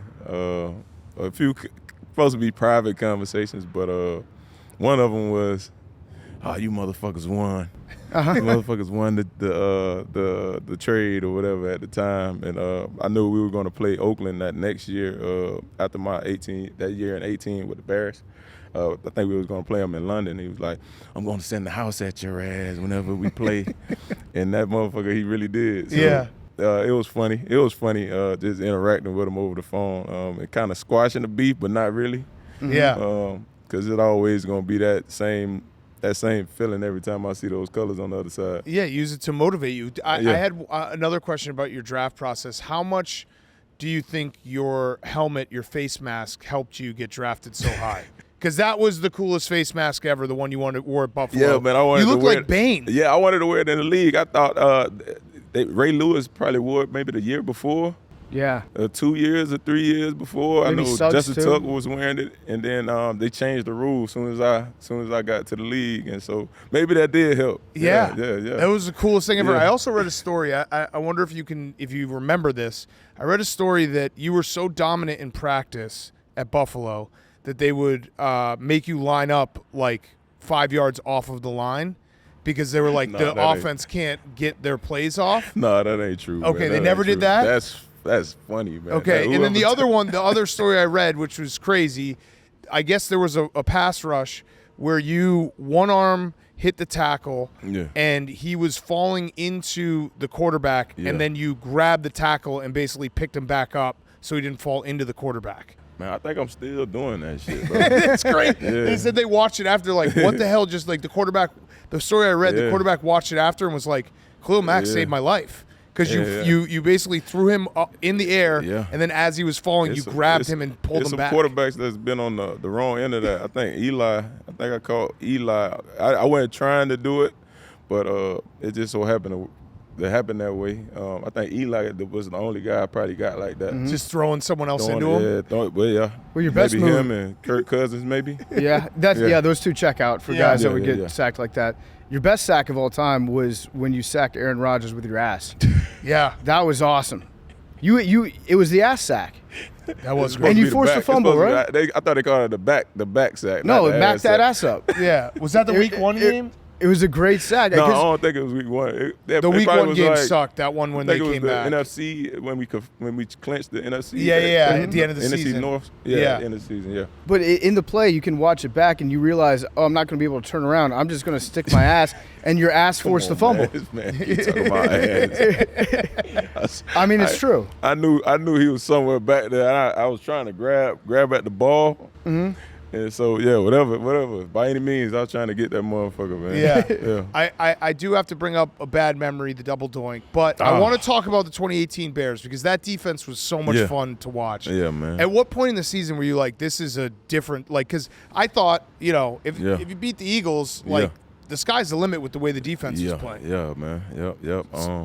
Man. Bringing back memories like a mug, man. The first day there, man, I kind of just got a feel for the guys. Knowing that Kyle Fuller was there, I knew you had a baller on the outside, but I didn't know a lot about Prince or Mukamura. Yep.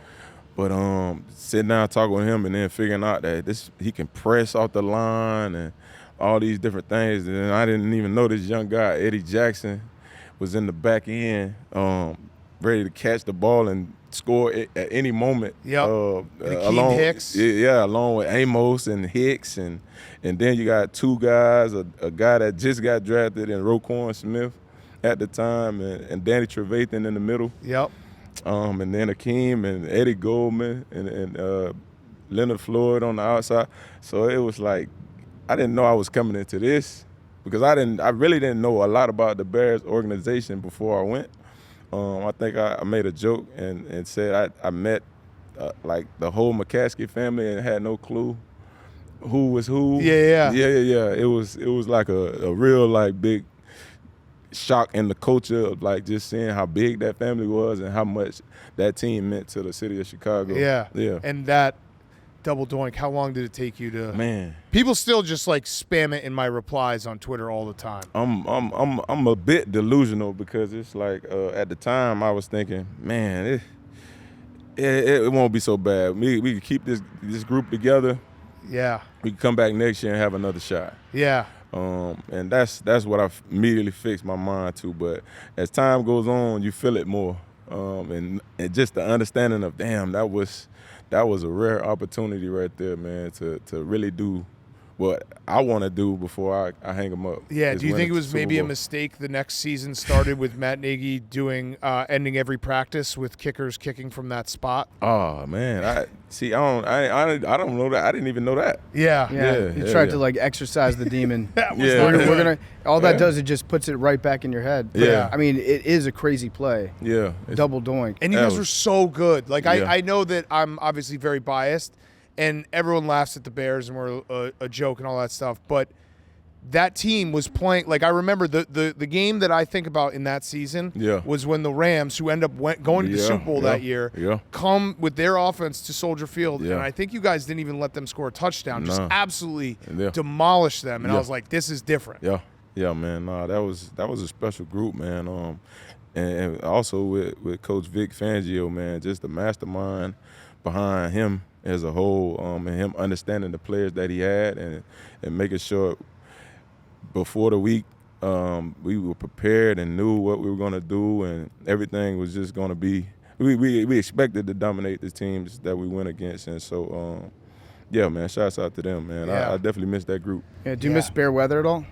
Nah, I don't miss the winter. I don't miss the winter time, but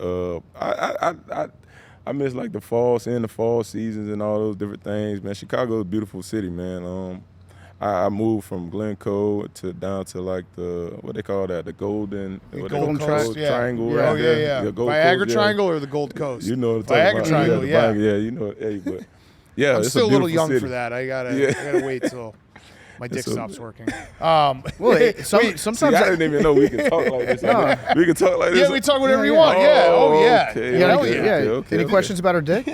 No, hell Okay, no. all right. Come on, man. Well, if they come up, If it this comes is up a naturally, free we're form. happy to address. Listen, guys need to be able to talk to each other. No, like man, this, it's right? all good. Guys Yeah. can talk to their Wait, kids. It's all right. fine, by the way. Yeah. So you mentioned where you're living. not in really that Glencoe. good. We have to bring. I told you this yesterday. We have to put to bed the famous Halloween story. yeah, Because yeah. the media ran with it. Yeah, The it Khalil took Mack off. hates kids. Khalil Mack hates Halloween. Yeah, what was He that? shut down his house. Yeah. For Halloween, turned off the lights, had a security out front. What happened? Man, so what happened was some type of way my address was on the news in Chicago, and I just had random people just randomly coming up to my house for probably like a week before Halloween even came about. And so talking to my guy Tarpy, I don't know if you know John. Yeah, Tarp. yeah. That my guy Tarp. I'm like, Tarp, man, I don't really feel too safe right now. I'm trying to figure out the Chicago media system. Like, they can just put your house online or on the news. He's like, man, trust me, it's different, but we'll figure it out. And I'm like, okay, bet. Before Halloween, we're going to have to figure something out because I know it's probably going to be a lot of traffic coming through here, and I want to make sure everything good at the house. Yeah. And he was like, okay, bet, we can set something up. And so he just so happened to have one of the security from the team to sit outside to make sure wasn't anybody really trying to just break in Yeah. for so much of the word for the terms. But yeah, and at the time I don't think I had my gate up yet. I think it was partially up, maybe. Yeah. I feel like it was like partially up, and the entrances were like no Yeah. gates. And it looked a little awkward, but at the time I didn't have any candy. I just moved in. I don't think I had a bed at the time, for real. And so it was one of those things. It wasn't. So, for the record, Khalil Mack does not hate Halloween, Yeah. and Khalil Mack is for the kids. I don't celebrate. I personally don't celebrate. no. Oh, so you might hate Halloween. You might yeah. hate Halloween. No, I don't celebrate it. Okay. I don't celebrate. Why don't you celebrate it? I don't celebrate it because of my beliefs. Okay. Oh, all right. okay. All right. Yeah, All yeah. right. So, but are you for the kids? Oh yeah, I'm for Okay, the kids, okay, man. all right. Absolutely, absolutely. I just wasn't for, Your address band- getting leaked. I agree with that. Yeah, that's crazy. That was new. That was new for me coming from San Ramon, California, and it wasn't Yeah. that intense. Yeah. Okay, that's fair. So if a kid comes up to you, not on Halloween, different day, dressed in a costume, and they're like, Mr. Mack, can I have some candy, please, Mr. Mack?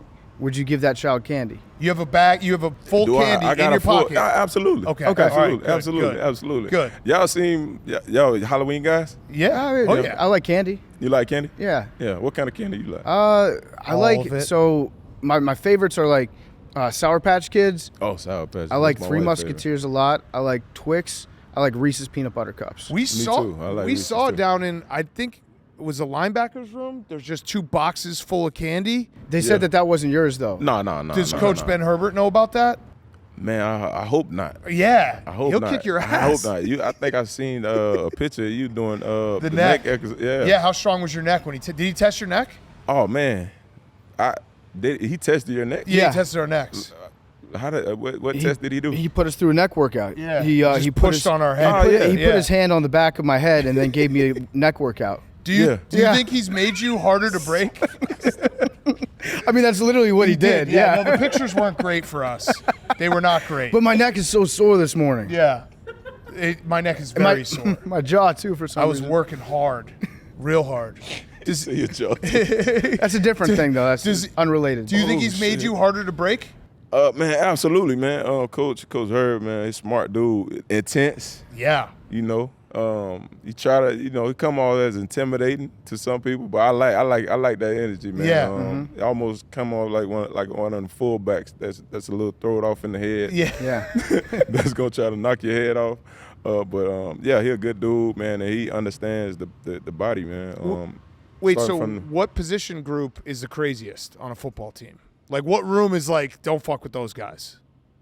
Crazy in what sense? Like, crazy in like what sense? Just what like sense of the word? they're like, a little off. Like, mentally, they're a little off. They got to be a little off to play that position. So- Maybe it's D-line. So can we do a top 5? Yeah. All right, so crazy in the sense of the word. So yeah, you'll have to you ideally you want your D line to be a little throw it off. off. Yeah. Yeah. You want them to just get mad at nothing. Yeah. Then you want your linebackers, Yep. whether it's edge or inside. And then you want what? You want your O line. Yep. You want your O line. I low key I prefer the O line to be at the top of that list. Yeah. But nowadays it don't seem like it's a lot of like crazy O-linemen. They seem like they got a lot of sense. Yeah. But like back Richie Incognito. Throwback. You want Richie know what I'm saying? Incognito. We know Richie. Yeah. Crazy. Yeah. That type vibe. Nowadays, so I put them 3. Who else you got? I mean, I would assume you want defensive backs to be a little crazy because they have to You have want the them to be confidence. crazy, but you want them to be a little. You want them to be a controlled aggression. Like, Yeah, you don't yeah. want them like a safety maybe. Yeah. You want your safety to be a little throw it off. Like Derwin definitely got a little. Yeah. He got a little bit to him. Yeah, he scares me. I like that. He one of those like that'll knock your head off. But you could say DBs, but I want to put the who I want to put in there. Running I back want to room? put your running back fullback room in there. Yeah. Mm-hmm. You got to have the crazy. And then last, I think the kicker gotta be like a different type of crazy, like delusional type Yeah, of crazy. right. Like, doesn't wanna I can talk kick to this anyone. from 70, 60 type crazy. Yeah. Yeah, In the like- cold, I don't even know what a goalpost is. Yeah, that exactly. kinda Windy guy. City, what? Like, Yeah. what I don't care about the wind. If it's going this way, I'm kicking. So Yeah. it's like that type of crazy, yeah. Yeah, Like it- Janikowski. Yeah. Yes, Yeah, yes. that's my That- guy. that was That's my crazy. guy. What was it like meeting him for the first time? Man, it was unique, man. I did not know what type of dude I was gonna actually meet. I thought he was like an older guy, but Jano was like super cool and laid back. And he'll have something to drink for you in the back of the plane. Yeah. if you wanted some. Taught you about Poland? Yeah, all the cultures? the Polish culture. Yeah. Yeah, I remember they brought him out one time to try a 76-yard field goal going into halftime. I know you made it, I don't think he made that one. I think Oh. that one landed like a little bit short because like 76 yards, that's bro. listen, crazy long. Listen, that was the only kicker I knew that was built like a. I don't even know, like a old line, Linebacker, like yeah. yeah. How far can you throw a football? I say maybe 60, 70 yards. I heard that you have an unreal arm, but you played quarterback when you were a kid, and your No, problem was you no. couldn't throw short passes. No.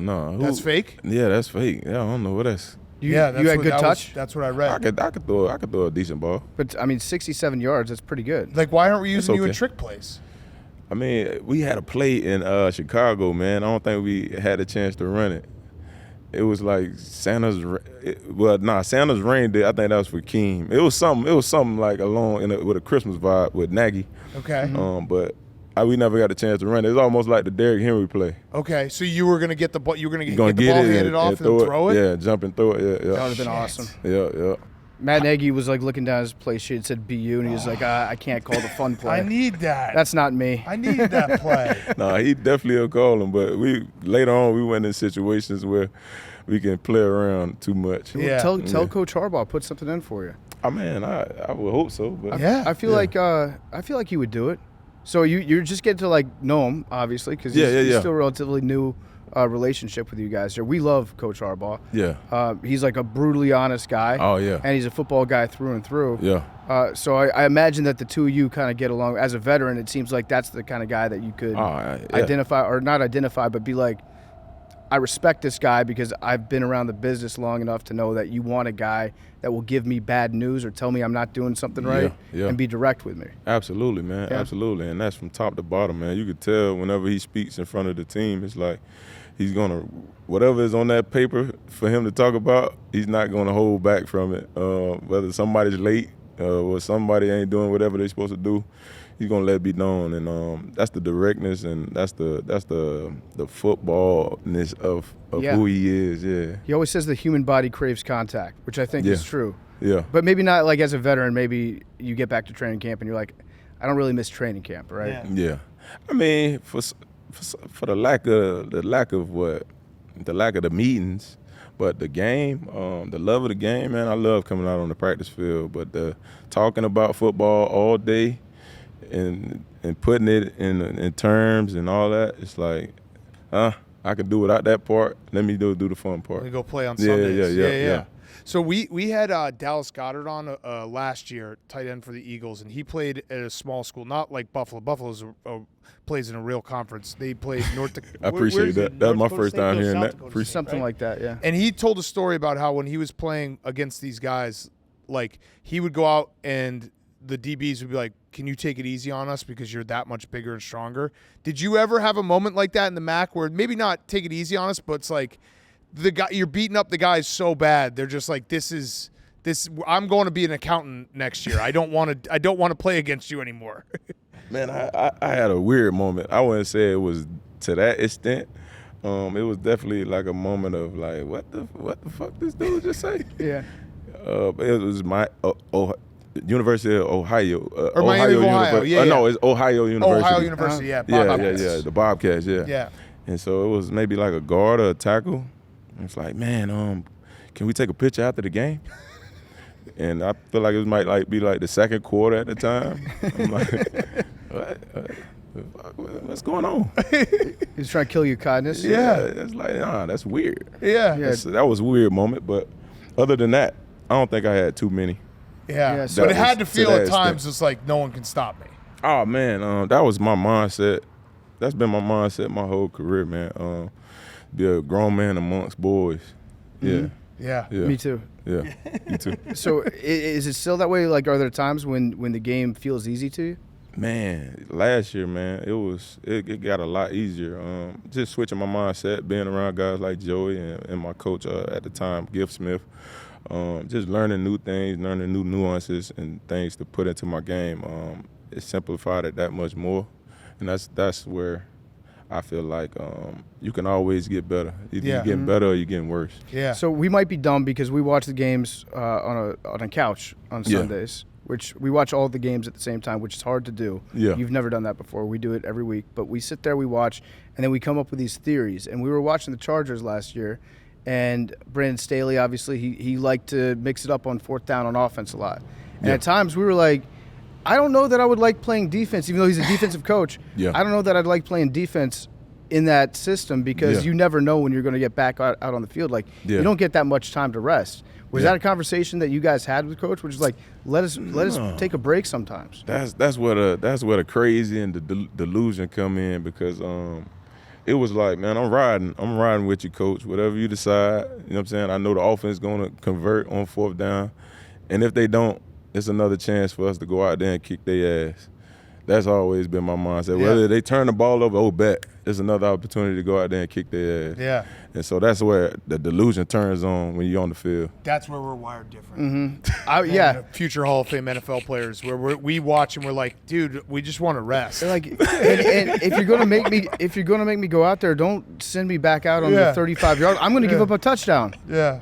Like, make them have to work for it. Like, let some clock tick away here, Coach. Yeah, exactly. Oh man, Just let us chill for a minute. That's funny, man. Chilling That's seems funny. fun. Well, Khalil, this has been awesome. I have one last question. It's a Chevy.com question. Go to Chevy right now. Chevy Silverado, best truck ever. You're not much on social media, right? Nah, none. So do you ever see like any like crazy fans like on social media for you, or is it ever weird you out? Weird in what sense? Like, Well, is it so like? I searched. I was like Yeah. trying to find the weirdest tweets, and I have a couple. I'm gonna read. Yeah. You can tell me if this is weird. Someone tweeted, "I fucking love you, Khalil Mack. Khalil Mack is my whole life. I die for Khalil Mack. Whoa, that's For the record, I don't want to die, but if Khalil Mack was like, hey, you have to die so that I can live, I'd do it." Like, that stuff's weird, right? That's weird. to really say. Yeah, those are all my tweets. Yeah. I mean, I love you. I don't know what to say. My guy, Cat. I appreciate it. I literally, if you had said in that 2018 I was season, not, I if was you were not like, expecting you to say that. no, bro. yeah, in 2018, if you were That's- like, hey, Big Cat, you got to die so I can live, I'd be Oh, like, bullet man. in my head, no problem. That's funny. Got man. you. I appreciate it, bro. I appreciate the support, but that's fucking. It's weird, ride or bro. die. The one that says Khalil Mack is my whole life, that one is a little uncomfortable. I'll admit that. Hand up. I got a few more things going on than just you. I believe it, bro. I believe it. So do I, man. Damn, Cat. Man, that's funny, man. For the record, if somebody ever, God forbid, if you ever find yourself in a life or death situation, just tell them, hey, go kill Big Cat. Yeah, right. I'll take it. Even though you're not man, on the no. Bears anymore, I'll still take it. No, man, it's all love, man. I Yeah. appreciate. I definitely appreciate you guys having me on. Man. Yes, it's been definitely awesome. been a and cool experience. yeah, man. we're excited for this season. See what the Chargers do, and yeah, when you get into the Hall of Fame, I'll have to come to Canton. Maybe I'll man. introduce you. Man, Maybe I'll actually think about this. This would be the greatest Hall of Fame speech ever. I get up and I'm like, I'm now presenting Khalil Mack, and then boom, shoot myself in the head. Oh, come on, bro. You telling me that people wouldn't remember that? Most Come on, memorable bro. Hall of Come Fame on, bro. induction ever. Come on, man. You might get some blood on the gold jacket. That might not be good. Yeah, we do a little cleanup. PFT will be there to clean it I'll up. clean it up. And then I'll do the eulogy Bro, come before on, him, man. before you're inducted. It'll be a whole thing. It'd be great. I think they're beautiful. like, I do have one last question for you, because I read somewhere, I don't know if this is true or not, I read that one of your favorite bands in the entire world is Hanson. Fuck no. Okay, people are just like, I bet you online. So it's not Hanson. No. Hell Why no. not? You say why not? Yeah. I don't even know a hand. I don't. The Is that the Mbop, yeah. That's the Oh, probably, it that sounds might- like you know it. That might be the only song. Yeah. They got more songs. Yeah, but no, it's just Mbop. Yeah. was the last They time did you a listened to that remix. It was song? like Old Town Road. It's been a minute. Okay. It's been a minute. Might need I to listen to refresh. it on purpose or just listen to it. Listen to it on purpose. Nah, I don't think I listened to it on Okay. purpose. But you taught yourself guitar, right? Yeah, I tried, man, till my finger got stuck in somebody's helmet and. Yeah. That Yeah. sucks. Yeah, that thing is gnarly. Damn, Yeah, you look, want wait, my wait. finger? I'll give you mine. You sound like Joey. Dude, let me see your finger real quick. Yeah. That would actually be good for guitar. Really? Yeah. Nah, hell no, it's not. I can't bar anything, bro. Yeah, well, John Mayer played an entire concert without Yeah. his index finger. Yeah. That's John Mayer, bro. That's a tough motherfucker. That's a tough motherfucker. Yeah. man. That's grit. That's that the is grit. grit. Hell yeah. That's grit right there. Grateful Dead. All right. Well, Khalil, thank you so much. We Yeah. appreciate it, man. Huge fan. No doubt, man. Thank you, man. Appreciate you guys' time. Khalil Mack was brought to you by Chevy. There's a reason why we've never done a Mount Rushmore of pickup trucks. That's because for part of my take, there's only one pickup truck. That is the Chevy Silverado. Why is that? Well, Silverado is a partner. They're a partner that you can depend on. They're a partner of Part of My Take. They've teamed up with us in the past. They award the Lowman Trophy to the best fullback in college football every single season. They teamed up with us to drive across the country to the big game. They teamed up with us during Grit Week last year when we dug the biggest hole ever dug in the state of Ohio. It was all done with the help of Silverado. This year, Silverado was out west with us for our latest Grit Week, driving to the ocean to go surfing, driving back. It was a pleasure in the Chevy Silverado. It feels like a living room inside of a truck. It's spacey, plenty of leg room for everybody. You can pack people in there. It's a great truck. It brings legendary grit paired with modern truck tech. Remember the screen on that thing? Remember how big that display screen was on the Silverado? Yes, it was Driving incredible because we were in it for hours. Yes, it was awesome. The Silverado is incredible. It's got massive screens, up to 8 cameras with 14 different views to make driving, towing, and parking all easier. 4 different powertrain choices and the available multi-flex tailgate so you can work and play smarter, not harder. Head over to Chevy.com, build your own Silverado, check out all the current offers on Silverado, discover a world of strength behind the wheel of the Chevy Silverado. Khalil Mack was also brought to you by our great friends over at Simply Safe. If you're like me, you're constantly thinking about the safety of the people and things that you value most. And in my house, Blake has been a little bit barky during the night sometime recently. And so he's been barking. And then I wake up and I'm like, wait, is there somebody trying to break into my house? Check on the Simply Safe camera. And I know that I'm safe, I'm sound, sleep better every night, knowing that Simply Safe's 24/7 monitoring agents are standing by to protect you. And if someone tries to break in, they will send emergency help when you need it the most. Simply Safe just keeps getting better. With exclusive live guard protection, Simply Safe agents can act within 5 seconds of receiving your alarm, can even see and speak to intruders inside your home, warning them that the police are on their way. I love those videos, by the way, when there's an intruder that's just gotten into somebody's house, and then the Simply Safe agent comes over the speaker. It's like, hey, we've got you on camera. And the guy just tucks tail and runs out. That's the support you get with Simply Safe. It's been voted the best customer service in home security by Newsweek. It was named Best Home Security System by U.S. News & World Report for 5 years running. It's a dynasty. Just visit simplysafe.com/PMT and you can protect your home this summer with 20% off any new Simply Safe system when you sign up for Fast Protect monitoring. Just go to simplysafe.com/PMT and you get 20% off a new system. There's no safe like Simply Safe. And now, here is Los Angeles Chargers strength and conditioning coach, Ben Herbert. Okay, we welcome on a very, very special guest. It is our Grit Week presented by Coors Light. It is Executive Director of Player Performance for the Los Angeles Chargers, Coach Ben Herbert. Coach Herbs, can we call you Coach Herbs? Please do. That's Okay. What, yeah, 99.99% of people, it's Herb or Coach Herb. Okay, so yeah, love it. We got to start Grit Week off with the first question. It's the easy question. How would you define grit? Your ability and willingness to do any and all things regardless of circumstance. That's a great answer. Okay, I like that. Yeah. Yeah, I love that word, and most importantly, what it represents to me. It's pretty clear. That's how I see it. Yeah. That's good. Yeah. That's concise. That's to the point.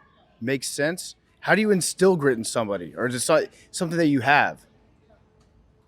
You know what? I think certain people in their upbringing and their exposures in life, they get exposed to some things that require more of it and nurture the development of it. But I definitely believe it is something that can be developed through exposure. And the best thing is it doesn't have to be like I just think daily exposure in small doses, some days in bigger doses, but just that repeated exposure, and as someone's development of it, starts to blossom. And then for me, you just re-encourage when you see it, and you see guys display it or you see a group display it. And I love to just reinforce, like, that's what it looks like. That's grit. That's what it feels like. Please show me more of that. Wow. That's Are those the I words you love use?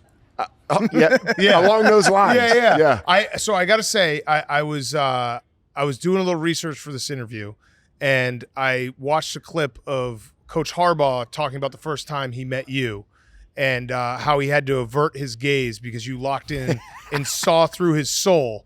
So I was prepped for the handshake, but even prepping myself for the handshake, you gave me a look through my soul, and I had to look away. So what is that? You just can look through someone's soul? No, You're doing it right now. Yeah, I don't know what you're doing. You're doing it right now. the key for me, eye contact is powerful. I have 2 boys who are 10 and 13. As soon as they could really comprehend, shaking another man's hand, or shaking anyone's hand for that matter, and in the eye contact, there's just something about the eyes. And when you're not accustomed to looking into someone's eyes when you communicate with them, it's very uncomfortable. Yeah. However, you can learn and you can develop that as well. And, I always tell guys, I'm not interested in like trying to be this tough guy, like stare at you or, But eye contact, I'm not interested in running away with my eyes. I can't move physically. Like I tell people, you can't move physically, but you'll go somewhere else with your eyes. I prefer to just stay. We're just staring at each other right now. And then periodically you look away if need be, but it's just eye contact is just something about it. Yeah. I'm not, and like I literally see it as I'm not interested in, I like to be right here, and stay there. Locked in. Yeah, locked in. And Coach Harbaugh also called you his X factor. And you started, we were talking beforehand, you're a Badger, you went to Wisconsin, where's that? Wisconsin, Arkansas, and then Michigan. What, like your career and learning all these things, being around football so much, like what do you think that you're an X factor now? Are you feeling like, hey, I know how to do this better than anyone else at this point? No, that's the last thing that I think. Okay. It's a incredible honor for Coach to view me the way that he does. But what I do know and what I've learned over time is, what I do, like this moment, I'm right here right now. And then I'll move on to the next moment. What I've done in the past, I don't just think, or even, I don't let myself, what the future holds is irrelevant to me. Right here, right now, right? I'm gonna do this to the best of my ability with you guys, right? And then move on to the next thing. I don't get caught up in you're the difference or you're the reason for greatness. A team was great or you're the reason that they were terrible, or I've experienced all of those scenarios. I like humble and hungry, right? Coach hires me to do what I do.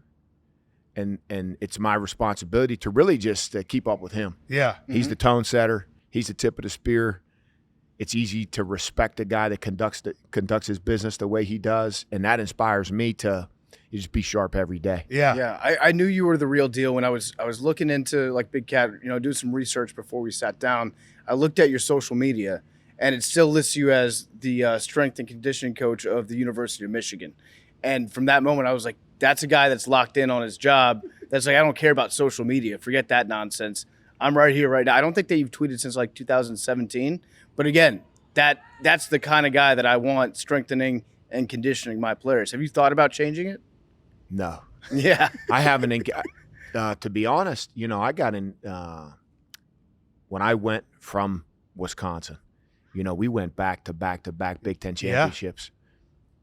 We went to Arkansas, and so you get accustomed to, a lot of people saying a lot of positive things about, we're big, strong, physical, all these different things, and then we went 3-9 that first year, and we were not labeled that. And I got encouraged to get involved with social media and engage and, do these different things. And then it just took me on a roller coaster emotionally that I was like, you know what? I prefer to not be on this emotional roller coaster. So then I just disengaged. And now people are like, Coach, you live under a rock kind of, I have very little awareness of other, things other than what people put in front of me. I just kind of stay in my own world. Here, you find me in the room. You find me at, my current address. That's about the extent of it. Yeah, I mean, I was listening to a podcast that you did with the guys here, and they asked what you do in your like spare time for fun, and your initial answer was clean. You clean stuff. Yeah, so there's something about people that get it. There's people out there that they just enjoy doing that. I love taking something from, if it's disorganized or messy. If it's mine, I'm not interested in doing it for you guys. Right. But if it's mine, I just I enjoy. I couldn't tell you why. Just sense of pride from it, sense of accomplishment. Yeah. All of those things, and so I find myself when it's just a peaceful place for me. Yeah. Uh-huh. Yeah, and you. I also heard that. So this new facility is incredible. Yeah. Are you worried at all that it's too nice for what you want to do? No, what's funny is like you look like if you go over, we got some plates and you'll find some rust. You'll find a little rust. Okay, good. You'll find a little rust here and there, but yeah, whether it's this or you could put us in, a back alley somewhere. Like we're gonna conduct our business the same way. Mm-hmm. We're gonna train. We're gonna do things how we do them. Yeah. The environment, it's just a beautiful environment. We take a lot of pride in that, but no, the work, how we work, the way we work, the consistency we work with is that's going to take place regardless of where we are. Yeah. because I heard you fell in love with a shop vac. That you went to the Yes. store, got a shop vac, Yeah. and now you just want to shop vac everything, which I understand. I fell Shop in love. vac's cool. I It's fell the most versatile. It's Yeah. the most versatile tool out there. You know, every Yeah. every time a guy that's been on my staff, like they become a homeowner, that's my favorite gift to give. It's a shop Is a vac. shop Yeah. vac. I had a similar experience with a power washer. You get a power washer, then all of a sudden you want to power wash everything, and Yeah. it's so satisfying. But Yeah. yeah, like you said, there's like small feeling of accomplishment. You feel like you've done something. Yeah, You know, Yeah. ready to move. Yeah. It's the shop vac is gritty It is. Yeah. because you don't have to like you can. I mean, pretty much anything. You know, you can suck up with a shop vac. I love it. You could say I love the versatility and I love the grit factor of the shop The vac. shop vac. No yeah. doubt. So coming to the NFL, how does your job change when you've spent all this time in college, you're taking 17-year-old kids, building them into men. Now you got a bunch of men. Is it like, have you noticed that, hey, I got to approach this differently, or is it, this is my system and we'll figure it out going forward? Yeah, the biggest thing is it's a lot more similar than it is different. There are some nuances that are different. The maturity of the population you work with is obviously different, but the desire, guys coming into college as freshmen, guys that are in college, you know, they a high percentage of them, you know, they're hell bent on getting better Yeah. and improving. Same here, you know, regardless, at least this roster, the guys that we have, regardless of how much money they make or not, where they fall in that category, they want to get better. Yeah. And if you can help them do that, it's very important to them. Yeah. They're very responsive to that. And the process, the system, the way we do things, our evaluation process, making sure, and I've told guys, this isn't come in, let's get a workout. Like we're going to train. It's very different.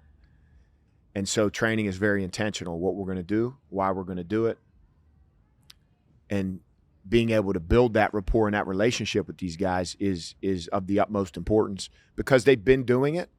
They have a lot of them have different experiences, you know, doing different things. But if you relate and communicate to them in the what I view as the appropriate way, they've been great. Yeah. Yeah. So as somebody that's in charge of building strength, when you go into every off season, I assume that you tweak things, right? You always try to get better. You try to improve. How do you determine like what's going to change year over year in a strength program when maybe you've been there for a while? Maybe you know what works. Like, how do you figure out, okay, this is a missing piece that we need to add on and incorporate next season? You know what the unique thing is, every year you don't know necessarily until these opportunities present themselves what is going to be needed, right? Because each year there's different individuals that make up the team, the mentality and the makeup of the team, the culture, so to speak, the personality that the group has, it changes.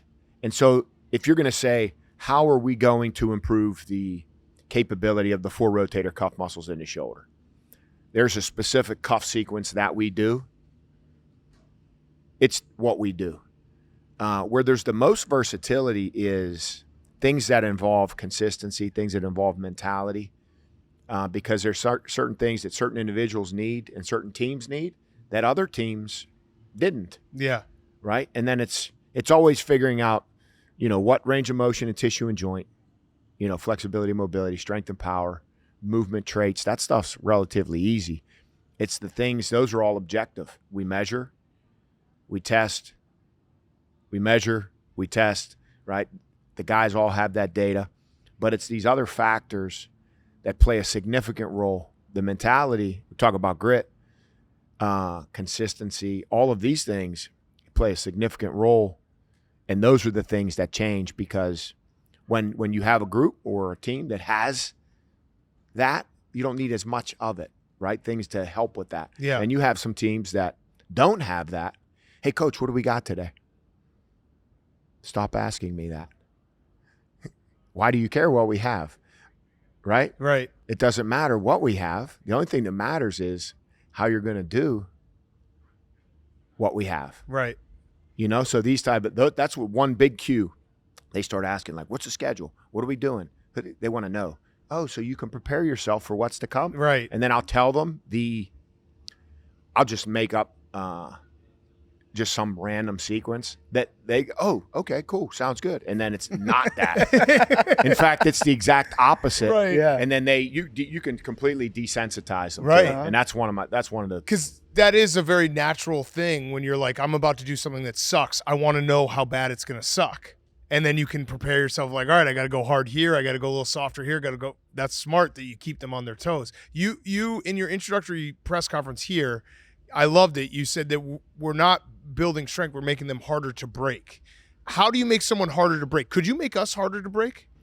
100%. Yes. Guaranteed. Because we break easy. No, this is the key. And here's an exact just the way when we talk through it. Okay. So, and I referenced in my opening press conference, neck training. So in my opinion, when your neck is stronger in flexion, when you press forward, or an extension when you press back, and we side bend as well. When your neck is stronger and you strike something or get struck, in my opinion, you're going to be able to dissipate that force more effectively, which is going to decrease the likelihood of the brain coming in contact with the skull. Now, does it still happen? Yes, it does. But if I have the choice, I'm going to go to great lengths to make sure we are as effective as we can be at getting your neck strong in flexion and extension. Same thing with the 4 rotator cuff muscles in the shoulder. If you want a strong, stable shoulder, would you prefer all 4 were strong, 3 of the 4, 2, 1, or none of them? So right away, okay, Coach Herb, how are you going to make us harder to break?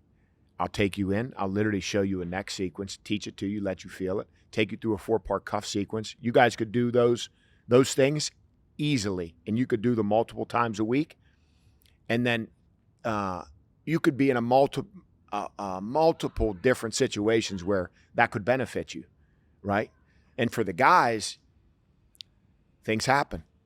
But when we look at what we're going to program and what we're going to administer to them, that's how I view making them and helping them become harder to break, is making sure that certain areas of the body just are more equipped to tolerate stress better. We need you to make a harder to break for podcasters. So it's stuff like, can you eat, 10 buffalo wings and then have a Dairy Queen Blizzard? Will your legs fall asleep when you're taking a shit? Like that we need that type. Not forget the neck. Yeah. We just need like, how loud can you scream at your mom when she comes down to the basement? Yeah. Not now. I'm recording. Can you watch football on 6 TVs at the same time? Yeah. Are we harder to break? That's what we need. We need a program for you that. guys are out. You're outside of my world. Yeah. I think you're on I'd the love right. to see you in our world for what Oh, you would would hate it. disgusting. You would hate it. Oh my Yeah. God, you would hate it so bad. You got a good point about the neck, though. I feel like woodpeckers, what do they do all day? They slam their head against a tree. They got strong necks. They don't get CTE. They don't get concussions. Yeah. They got the stabilizing That's muscles facts. right there. How long would a neck sequence for guys like us, how long would that take? To take you through we call it a 4-part neck sequence, 4-way neck sequence. I mean, it'd probably take me 2 minutes, 2.5 minutes to take you through it. And To find out how weak we are? Well, I would know as soon as I put my hands. All right, we're going to do that after this. Yeah. Yes. But I would know. And then Yeah. the key is, I'm only interested. I'm not going to give you more than you can handle. There's no benefit to give you too much pressure. No good. Too little. No good. I'm going to get full range, and you're going to work, right? I'm going to let you get the range that you need to get, but I'm going to make you earn it. And at the end, you'll go, I 100% guarantee you'll go, oh, that's what he's talking about. Yeah. You'll love it. Okay, we're going to do that after this. Yeah. Yeah. So the other thing, I love how you refer to it as cold water, but you love the ice bath. How long do you stay in? I just got asked this not too long ago, 10 to 15 minutes. And what temperature? So, I don't care. It could be 39, 47, 52, what? Cold water. Yeah, whatever it is. Like, hey, how cold is this? No, that's too cold or too. I'm going to get in it. I'm going to sit in there, up to my neck for 10 to 15 minutes. Jesus. And the first 4 to 5, I'm in there. we say the three of us are in there, and I'd say, hey, you just get to the 6-7 minute mark, and everything starts to numb out, and then you got another, however long we decide to stay in there, but then it's, you're thawed out, you're numb. So, yeah, and then I always say, then get out, put a hoodie and some sweats on, let your body just thaw out naturally, and then shower after. I think you would have survived the Titanic. That's a very long amount of time. Like just sit in there 6 minutes until you get numb, and then you won't feel it anymore. That's crazy. I got to try the cold tub situation, but I heard it increases a bunch of stuff in your body. It increases like all the good stuff, all the good brain. I don't even know what they call them, but it gives you like the serotonin, the dopamine or whatever. But you do it, I'm guessing, primarily for like inflammation stuff. Yeah, and I said, when I got asked about it last time, just joints. Makes my joints feel incredible. Yeah. And then if you ever want, I was talking to one of the players about it the other day. If you want to, and you guys may already know this, if you've ever just jumped in cold water, like sitting in it, get in, just sit in it for, just a few seconds and then get out, that's one thing. You want to wake up, and it's all based on the sensory receptors, the amount of sensory receptors you have in your head. When you get in, you drop under, you come out, it's instant. Mm-hmm. You want an instant wake up? Yeah. Yeah. Are you allowed to eat in the cold tub? You could eat, drink, and Okay, yeah. Just get in and relax. It's cold water. Just do it. I'll have a nice like soup dinner, hot soup in the cold tub. Yeah. Warm me from the inside out. One of my favorite pictures ever, and I texted them after I saw it, JJ and TJ, are they had cut a hole, and they're sitting in their pond. Yeah. Yeah. In the ice, like, la-da-da. Just hanging out. Do it first thing in the morning instead of a shower, just cold water wakes you right up. Cold. I don't prefer it first thing in the morning, but if you get in, if you you could even start hot and then just the last, say 60 seconds or 20 seconds before you get out, turn that thing to cold and it'll bring you to life real quick. What time are you waking up these days? It depends on the day. This is another thing. They said, what do you love to do? I love to sleep. I don't know if you've ever met someone that enjoys sleeping more than I do. However, for 25 years, I usually will get up between 3 and 5. That's insane. That's crazy. What time do you go to sleep? Usually 8:30, 9:30. Okay. Now, some nights, if we're, I'm gonna hang out, with my wife and boys a little bit. Clean some stuff, get the shop back out, go crazy. But I've never enjoyed waking up early. I love to sleep, and when I get downtime, I'll sleep as long as I can. Yeah. But I'm, it's up once I get rolling, then it's good. But I wake up when the day, based on what the daily demands are. Yeah. Yeah. So if you wake up at 3 a.m. and you don't like to wake up early, that's like you're instilling grit every single day. 100%. And I say, how there's people that put their feet on the ground in the morning and they're like, I'm ready to have a great day today. Yeah, that's not me. Yeah. Yeah. I wake up and it's like, how much coffee? No coffee. First thing I do is get in the shower. Cold?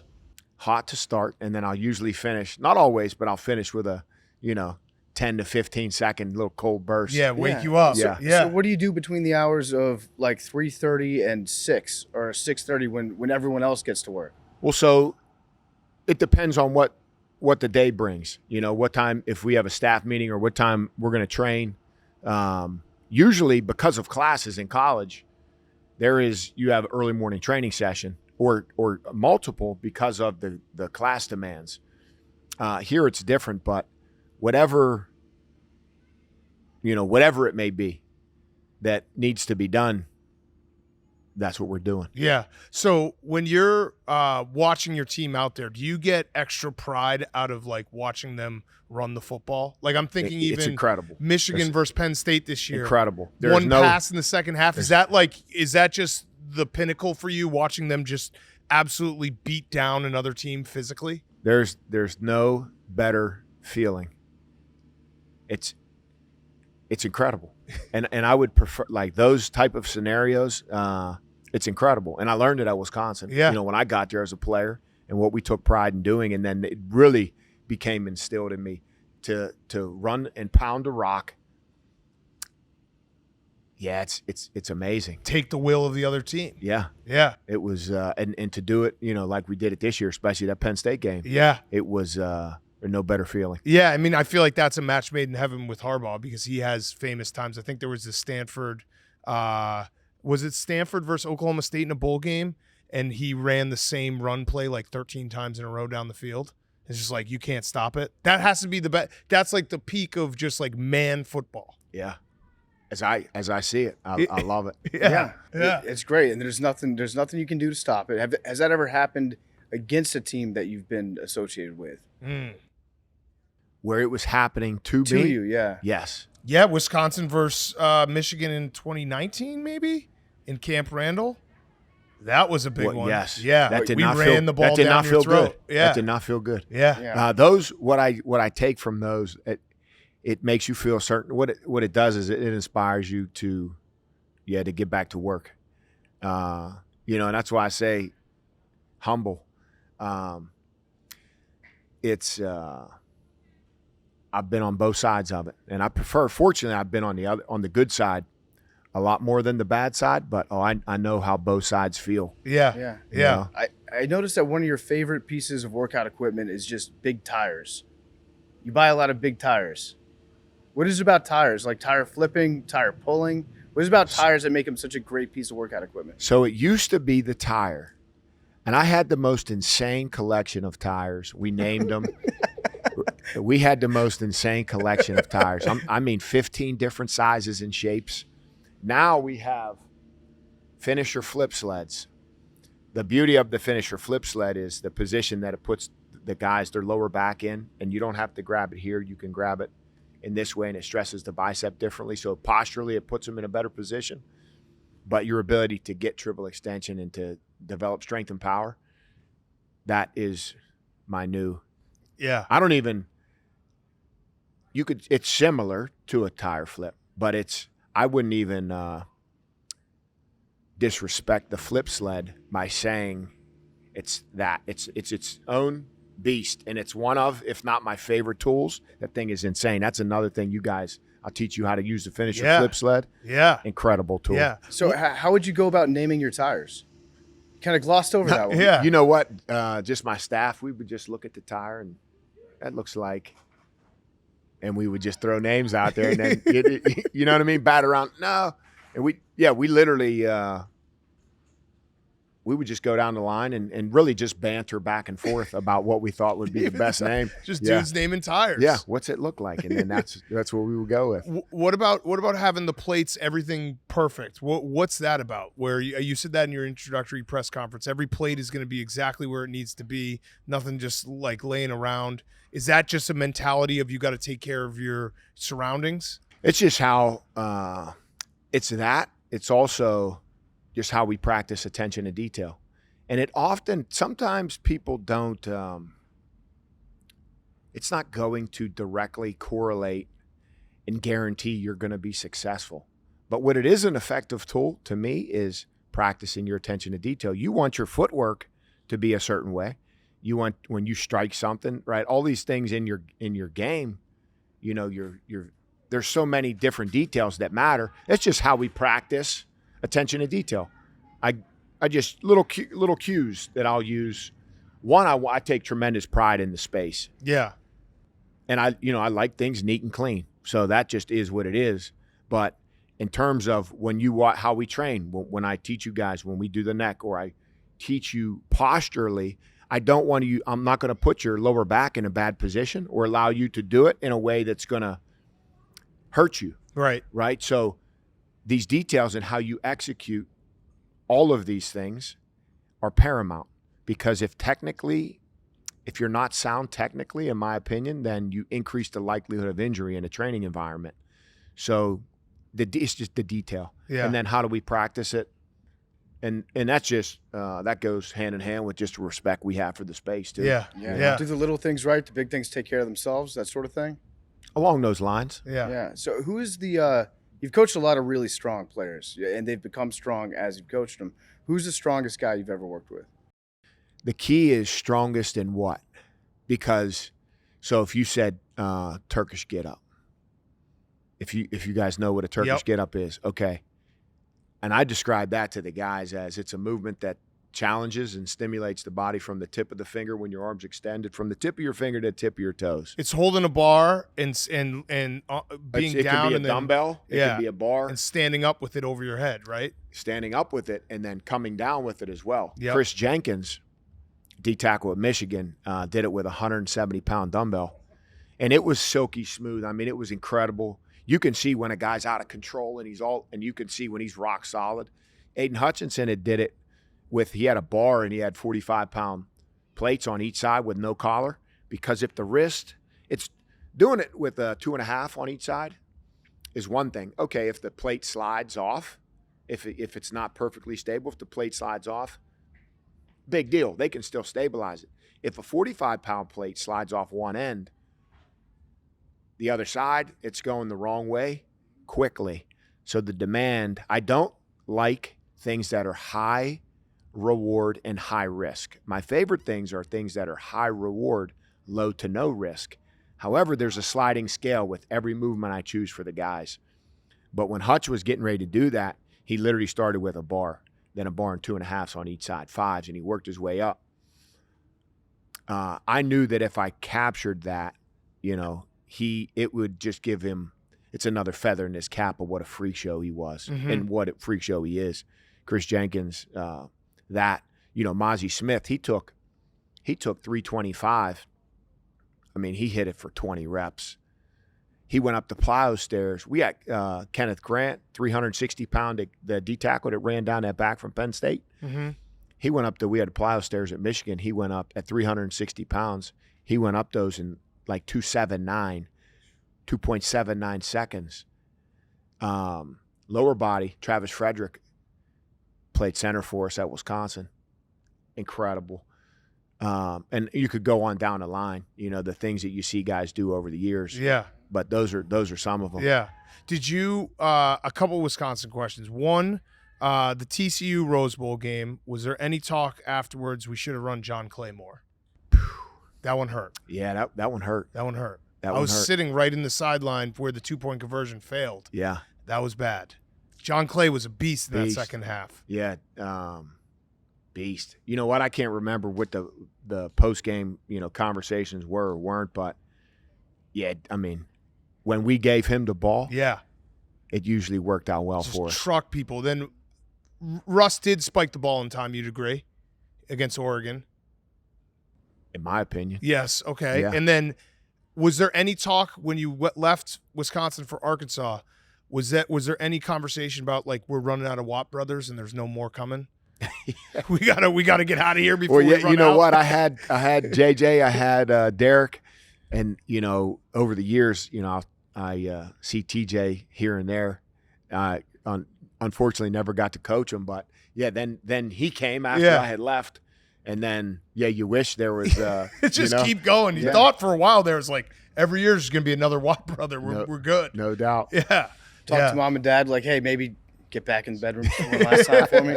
Think about the future of the football team. Yeah. We please. just need all their kids to go to Wisconsin. That's all I care about. Would be amazing. Sign them up. Yeah. I got a real scientific question for you. What is the best lifting music? Ooh.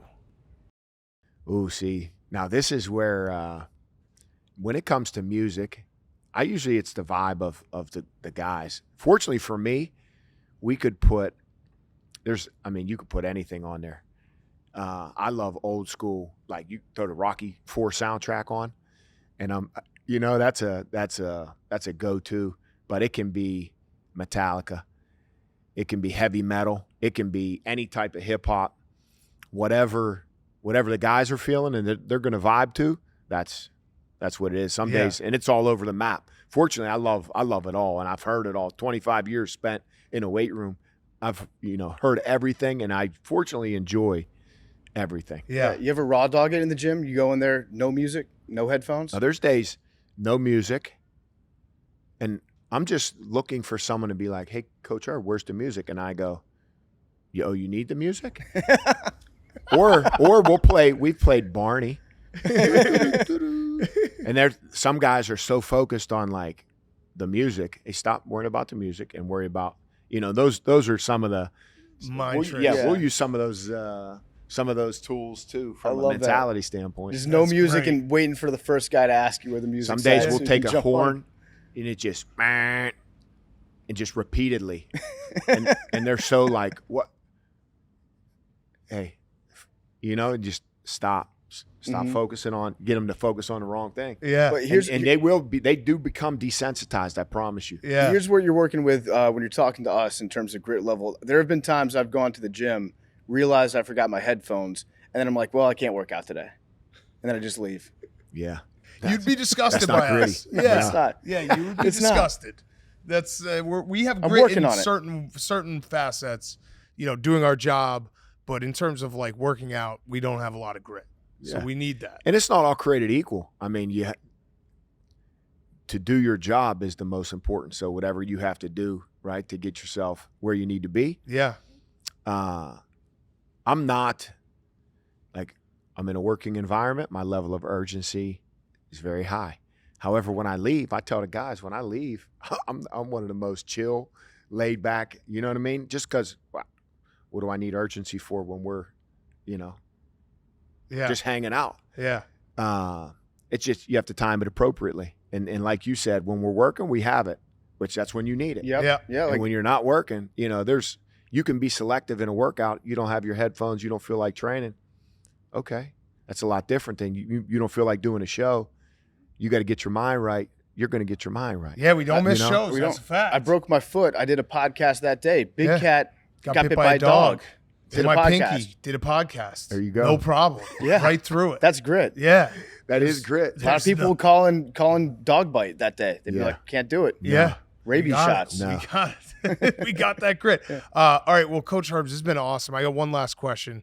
Chevy question. Chevy.com. Go check it out. Chevy Silverado, best truck out there. Coach Harbaugh, who we love, we're good friends with.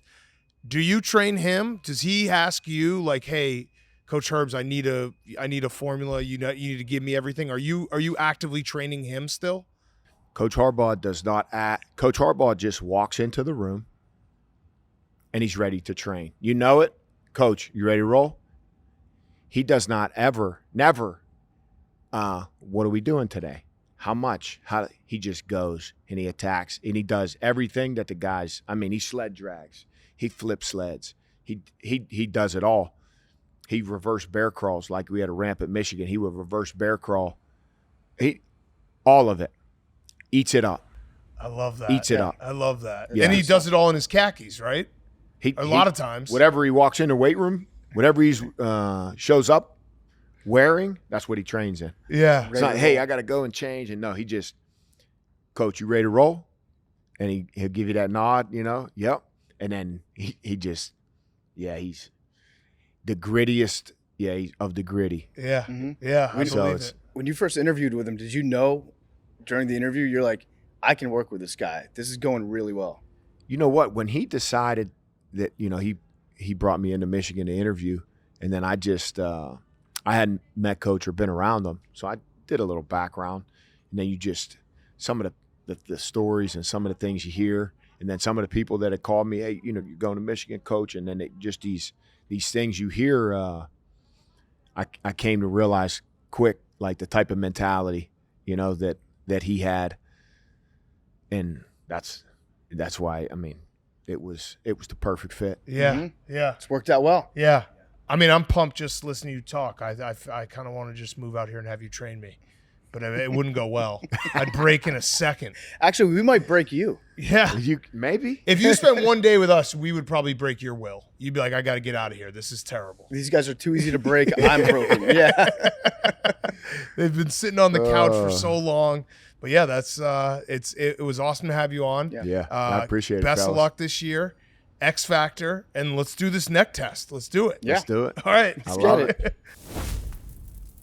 Before we get to Fyre Fest, Peacock has a new show out called Mr. Throwback. If you're looking for something to binge, starring Adam Pally and Ego Nwodum, you can follow Danny, a down-on-his-luck memorabilia dealer, looking for redemption by reuniting with a middle school teammate of his, NBA legend Steph Curry. That's right, NBA great Steph Curry is going to the court, to the screen, in this comedy mockumentary that is pure gold. And if you want real gold, you can get it up in the Rocky Mountains and find Carmelo Anthony coming down the pipeline in a couple seasons, possibly. But this pure gold got basketball, it's got style, and an epic lie that is bound to come out eventually. You know what they say, ball don't lie. But sometimes people do. Don't miss Steph Curry in his first scripted TV, Mr. Throwback. In his first scripted TV role, Mr. Throwback. Streaming now only on Peacock. All episodes of Mr. Throwback are now streaming on Peacock. Okay. Great job, Huey. Great job, Huey. Let's get to Fyre Fest of the week, wrap up the show. PFT, your Fyre Fest of the week. My Fyre Fest of the week, it's fantasy football related. We are in a fantasy league. It's CJ McCollum's, he calls it the High Rollers League, and Jerry O'Connell manages our team every year. But in years past, I've kind of been the one that's on the group chat with the league, and then I text Jerry on the side and I tell him what's happening. Oh, no. This year, I decided it's time to have Jerry in the mix. Oh, no. So yesterday, I added Jerry O'Connell to the fantasy football group chat. CJ McCollum, Turtle from Entourage, Julius Randle. There's a few others that I'm not naming right now, but it was like throwing a bomb into that group chat. Yeah, I'd imagine. So I brought him in there, added his number.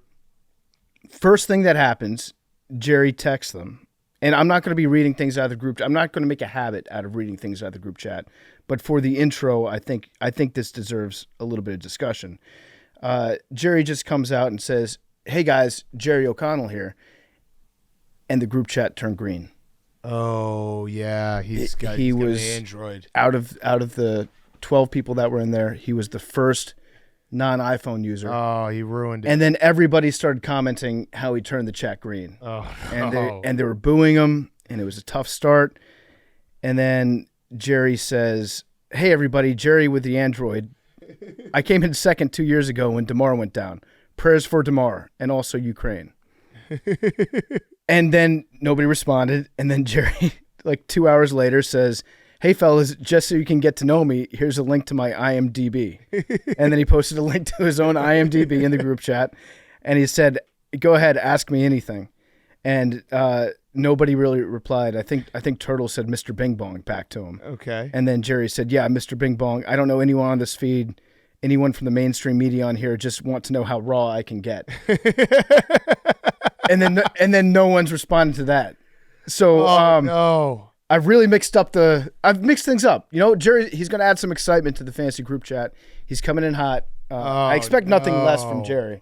Oh, no. But we have to have him on to talk us through what his strategy is going to be. Last year, it didn't work out so well. Turning a group chat green is just unforgivable. Yeah, so now obviously I'm to blame for doing that. Yeah. And Jerry, get a fucking iPhone, dude. I'm sorry to the group chat, but I think you'll enjoy having Jerry in there. Give him a chance. Yeah.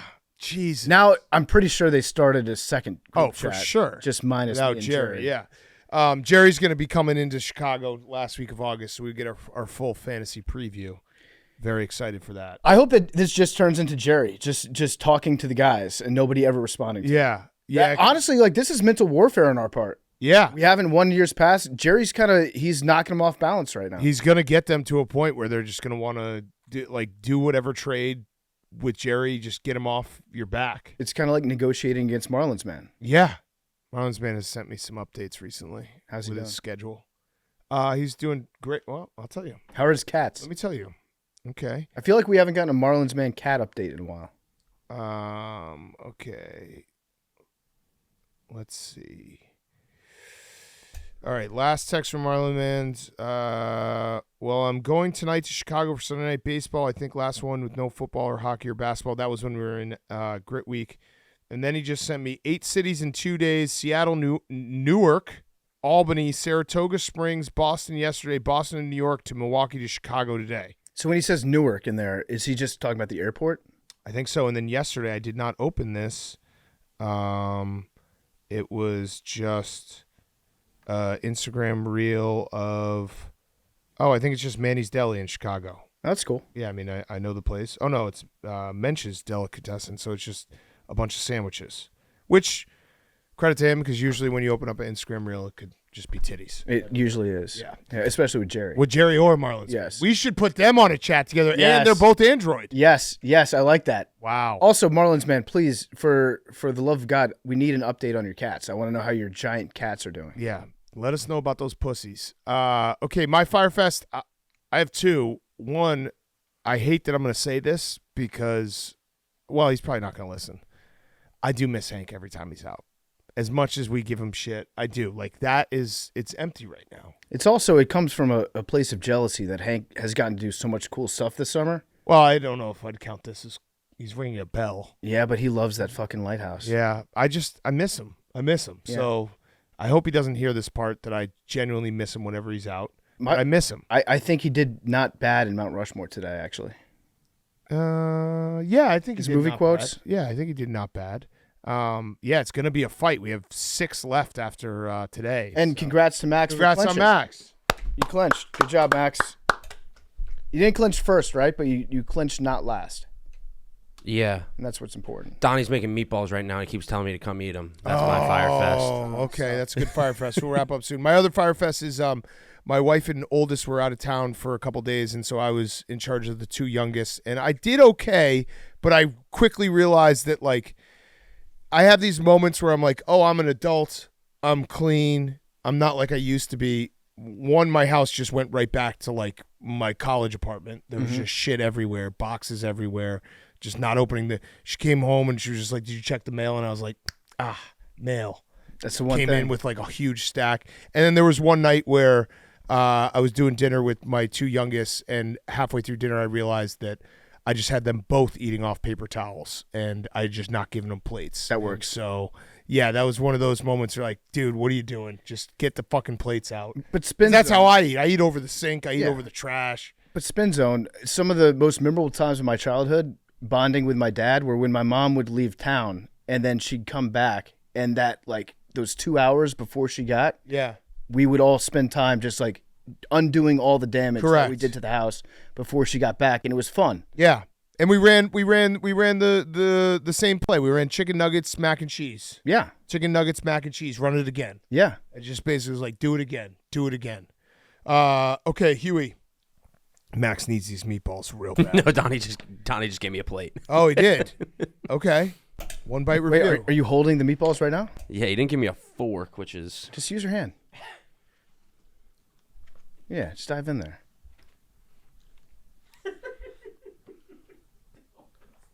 What do you think, Max? a really good meatball. Really good. Oh, that's so gross. That's a nasty sound. It sounds juicy though. Smells great. Yeah. Okay. Huey. My Fyre Fest. So I got a new place. It's a walking distance from work. Everything is great. Love it. So the roommates are a little interesting. Okay. And so the one guy, very nice, showed me around the place. I think his name's Eli, something like that. Eli or Elio? Elio. Yeah, it was like the E. Just call me. Yeah. Big E. Yeah, he's smaller than me. So Yeah, but that's funny. yeah, you're right. Yeah, You're Big E. Yeah, I'll try it. We'll try it. Okay. And then, so he's a great guy, awesome. The other guy, didn't say a word when I walked by him in the kitchen. I had a little, I had to grab a Pepsi Zero Sugar, and I went in there when I was gonna say hi to him, but then we looked at each other, and he didn't say anything. So that This is scared in your me. kitchen apartment. Yeah, so that scared me, and I was like, I'm not gonna say anything. So then I just got my stuff and I left. Do you guys I share? walked down the You hall. share a kitchen and a living room? Just yeah. And he has a cat? No, Oh. where'd that come from? I don't know. I thought I saw something about a cat or a dog in your apartment. Yo, there's a chick who lives upstairs. Okay. Different apartment with a dog. But what happened was that our front doors are the same. So like, Oh, you open it's up like the a front, hallway. Yeah. Yeah. So she was coming down as I was coming in. So that confused me as you know, what's going on here. But that's a different apartment. Her and whoever. How's the dog? Did you pet the dog? I did meet the dog. Nice dog. pet Very it? nice dog. Yeah, very nice dog. I we petted can't it. have another Max on No, our I petted hands. it. It came up to me. I pet. You know. What kind of dog? It was a pit bull. Oh, It was- nice. yeah. What was the name of the dog? I don't know. I didn't. gotta get the name of this dog. I don't know. I don't even know the girl. Because well, if you find out the dog's name, then you just say hi to the dog every time she and the dog walk past. Yeah. you. Yeah. Never acknowledge her. Yeah. Yeah, exactly. All right, so this other guy, you've got a roommate that you stood in a kitchen your kitchen together and did not say a single word. Did not say it was 3 That's- seconds. I mean, now you can never talk to him. no. You That's can what I ne- was. That thinking. was the moment. That was it. And you can never speak He to was this person. he was cooking and watching a show at the time. What show? Okay. I didn't stay around. It looked like something that was more live than like an actual like setting. Like it looked like a sporting event live, but it wasn't like it had a gainier vibe. It didn't have a TV show vibe. You watch sports. No, Did it look like sports? it didn't look like American sports. Got it. That's what threw me off. So I just assumed Is this person American? no. Okay. So that's where So I maybe kind they of. don't speak English. So I heard him on the phone. And They speak fluent English. okay. Okay. As But, fluent as could be. Smart to say they get their Yeah. pronouns. but if you walk past and you don't know, like if they're watching something live, you don't talk to them. That's kind of a good move. Maybe he didn't want to be interrupted. Yeah. So I think I played it right, but I also don't know if I did. You got to wait till he wears some sort of sports merchandise, like a hat of a team or a shirt of a team, and then you strike up the conversation. Also, just to clarify, you did not play it right. Oh. But playing it right from here on out means you can never speak to them. What about Eli? Eli, you can. Okay, cool. But if you miss the first moment to talk to Yeah. a roommate in a kitchen, it's over. That's fair. That's what it felt like. It's over. what it felt like. That moment is gone. He missed the opportunity to talk to you, though. Yeah. Think about it that You way. look at it. Yeah. That's what I like to see it as. He's probably on a podcast right now saying, "I think I screwed things up with my new roommate Huey." Yeah. Oh, could you imagine? Yeah. But I also have my own bathroom, so I don't have to Oh, like wow. interact. Look at you. Yeah. Fancy boy. Yeah. Eli told me I had the nicest room. Oh. So He says that's everything. Sounds like a real straight shooter. So yeah, I mean, so I don't have to. I really don't have to even like try to interact. But yesterday, I was doing laundry, and twice, where like the second I closed my door of my room, I heard a door of the other room open. Oh, So that made yeah. me think, oh, he just does it. We're Yeah, really no, he doing doesn't it. want anything to do with you. Yeah. Yeah. It's probably for the best. You don't know him. Yeah. It sounds Yeah. like he's sending some pretty strong signals. Yeah. Like, hey, I'm doing my own thing over here. That You happens- don't want any part of this. That happens in work. Like when we got bigger and bigger as a company, like if you see someone and it's like the first time you see him and you don't talk to him, like that's it. Yeah. You know, like it's just that's it. Yeah. Until someone maybe formally introduces you, but you just miss that moment. Or if you see 'Cause then somebody, you don't want to be the guy who's like, "Hey, do you live here?" Yeah. It's like, dude, you know I live here. You saw me yesterday. You didn't say anything. If you see somebody at work and you say, "Hey, are you new here?" and they're like, "No, I've been here 3 months." Yeah, you can't risk Yeah. that. Yeah. Yeah. All So it's right. over. Good show, boys. Let's do some numbers. 8. 20. 56. 74. Did you want me to say 20 today? I wanted you to say whatever you wanted to say. Can you save me one of those meatballs? Yep. 3. 99 pug. 21.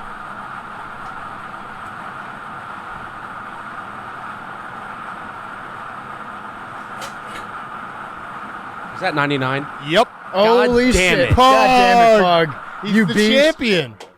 The guy just does it. That's all he does. That's 5. That's 5? Oh, my God. Pug, you are the champ. Max, have you thought about maybe stealing Pug's number? Pug did offer it up last night. Oh, you I offered have it offered to it to Max several times. Oh, no, Max. Well, no, that should be offered to PFT since he's never gotten the number. No, you've never gotten the lottery He's ball. He's never gotten the number. I've gotten the number. PFT hasn't gotten any. Oh, we're talking about the lottery ball. I can't We're talking hear about you. the lottery Yeah. ball. Pug has my headphones. Pug, you Nope, offered that nope, to I him don't want it. last night, and he Can't hear you. declined? It's been offered several times. Oh, I'll tell you what. no. If Pug had offered me 99, Offer it to PFT. I don't want it. Offer it to him. PFT, would you like 99 pug? You're Pug. goddamn right I would. Yeah. Yes. You're fucking right. I Yes. want 99. Pug's just going to win with another number. Yeah, he will. Pug, do you want 20? I might just switch to 98. Okay. He's just going to fucking go down the line. Work my way down. Yeah, you're goddamn right. I want 99. 99 is hot. Hell yes. Actually, Pug might just be hot. Let's do one more. 3. This counts. 99 20. Pug. 56. 72. 98 pug. 21. He's going to get it again.